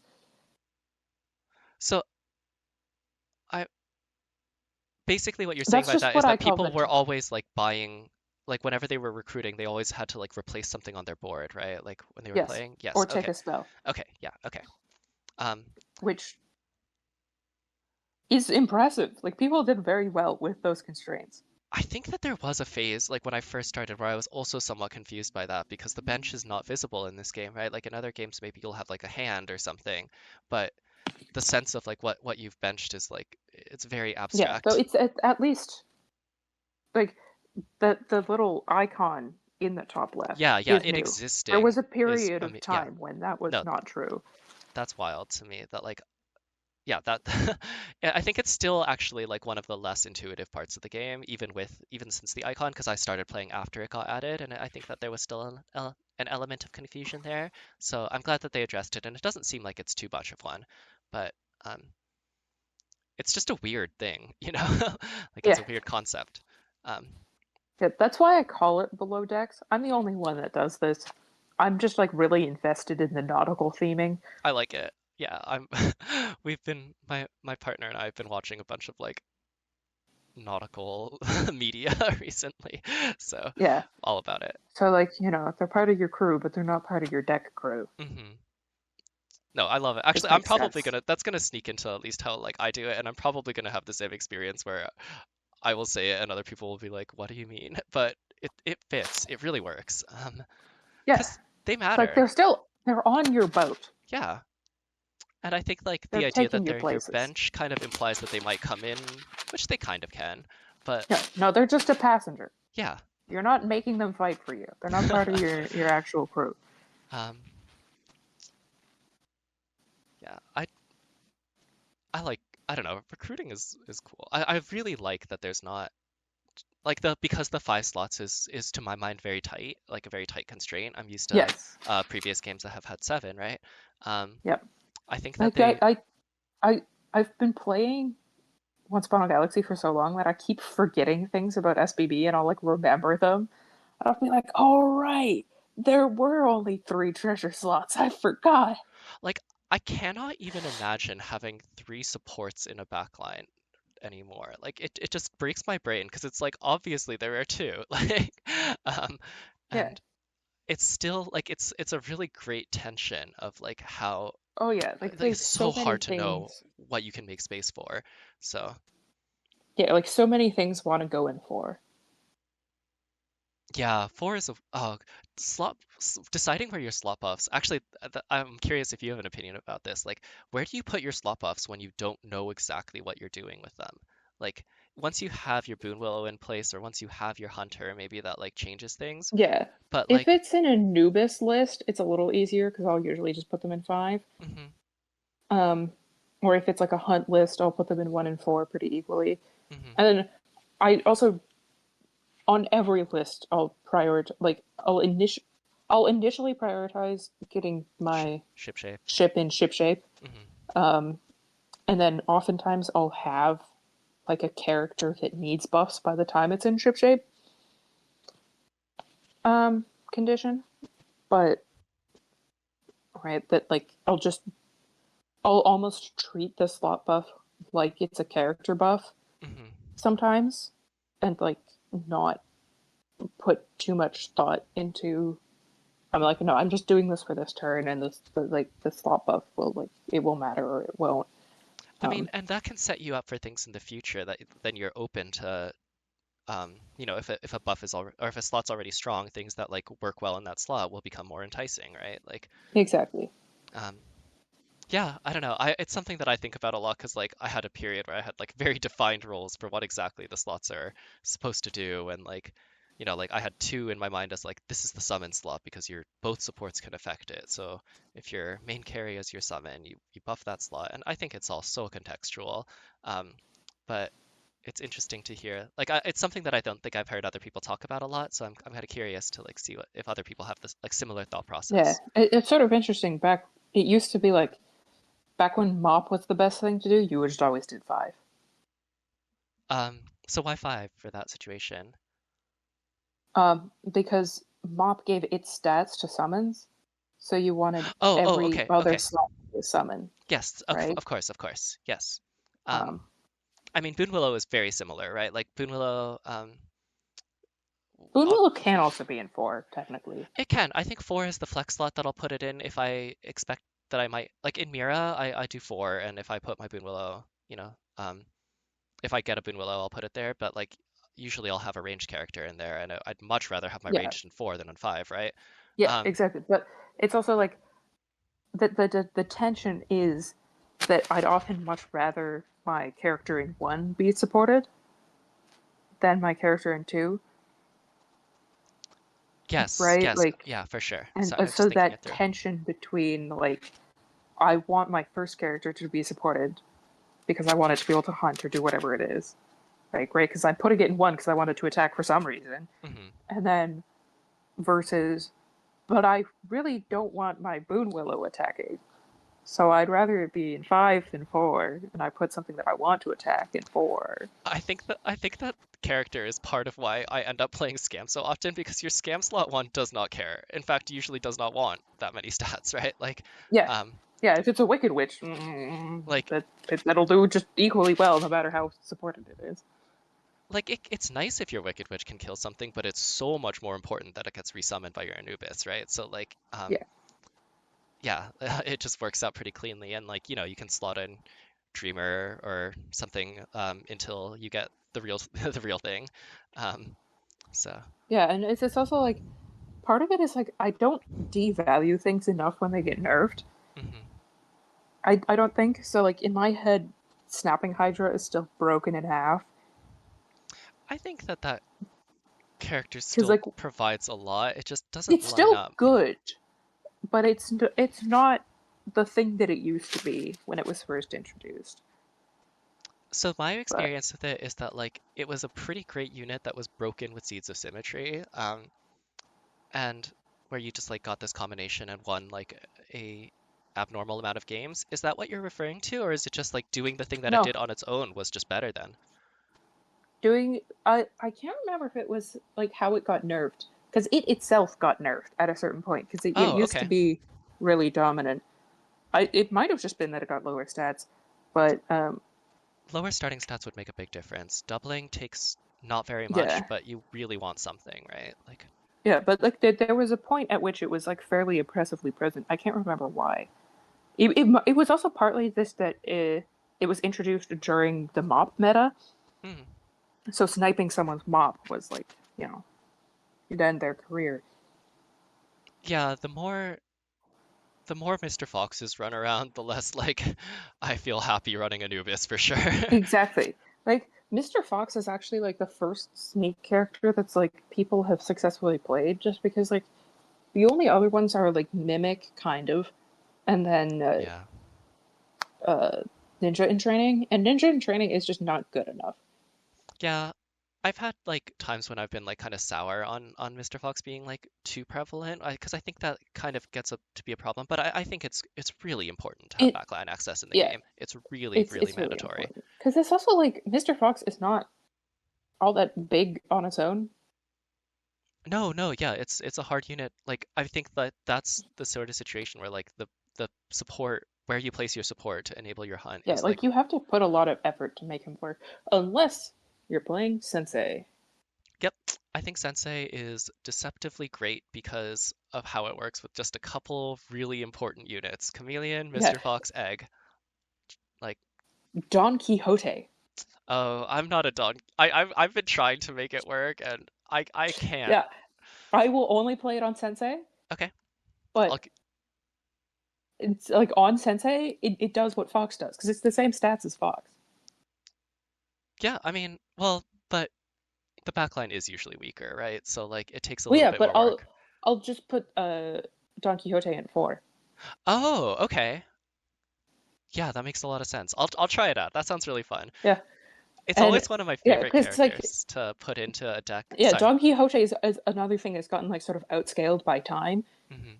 because like it used to be more relevant, and just being one shop ahead used to be more relevant, Hmm. and so like I remember when it was like a legitimately acceptable strategy. I will say that one thing that I quite like is that in general, like you kind of are looking for some things out of your tier, and sometimes like jumping ahead too much is like not actually that beneficial because sometimes you'll get something where it's like, okay, well, if I got this with all the groundwork laid, then I'm in great place. Like I could really use this. Um, but sometimes getting something that is like from the next tier is not actually like better on board, and I Oh like yeah, that. there's a brief period of time where there was like a conspiracy that the RNG was broken because people kept noticing a disproportionate amount of Long John Silvers that they'd hit. They TLK'd into legendary, and like most people are like, everyone's like, I'm entirely confident that this is just like I remember it because it sucks. But the one guy like tracked it, and his luck was legitimately terrible. That's so funny. Yeah. Like he was actually getting it a disproportionate amount of time, and so then every time I TLK into or like Chameleon into a Long John Silver, I'm like, it's back again. The curse. It's returned. The Yeah, black spot, it's marked you. yeah. It's like Thoughtseize bug on I don't know MTG. Thoughtseize bug. I know Thoughtseize, but So Thoughtseize bug is the theory that if you Thoughtseize someone, it will always be on the top of their deck, oh yeah, whatever yeah. card you took. It's the Thoughtseize bug. It's so So if you're brutal. playing MTG Online or MTGA, And Uh, you Thoughtsy someone, and then they draw it. Thotsy's bug yeah, got me again. classic. It's good. You gotta have you gotta have a sense of humor about it sometimes, because Yeah. the Long John ones are pretty rough. That's when you feel really dumb about goldening your egg, when you like are like, okay, I Oh missed. yes, golden long johns. Golden Long Johns is one of the more rough ones, because otherwise you're Yeah, like, okay, yeah, at least my long silver is johns. for, you know. Yeah, long johns bronze, long johns gold. Hate to see it. It's true. Um, all right. I think the point at which I can keep talking without like just liquids pouring out of my Descending face into, is yeah, ending. But I had a lot of fun. Thanks for coming on to chat with me. yes. Um, And we've certainly gotten plenty of oh yeah, for sure. I'll conversated. have to like figure out like how I am doing, because I'm a little bit dissociative right now. But like I think we talked about a lot that was like really fun for me at least. So hopefully it's the same for other people. Um, Hmm. all right. Well, I'm gonna say bye for now, and I'll see you around in the Discord for sure. Yeah, and people can find me. Oh, I'm so Mattresses are sorry. everywhere. Please, yes, plug everything. Yeah. Take your time with that. If there's a Nacricissa, it's me. If there's no Nacricissa, I'm not there. That's how it Very works. simple. That's how it works. All right. Bye. Bye. Two-Headed Wizard is hosted by me, Tom H. It is unaffiliated with Million Dreams. Our intro music is Through the Crystal by Jeremy Blake, and our outro music is King Porter Stomp by Joel Cummins. Our artwork is by me. If you'd like to be a guest on the show, you can search for Jampot in the Once Upon a Galaxy Discord and shoot me a DM. Thanks for listening.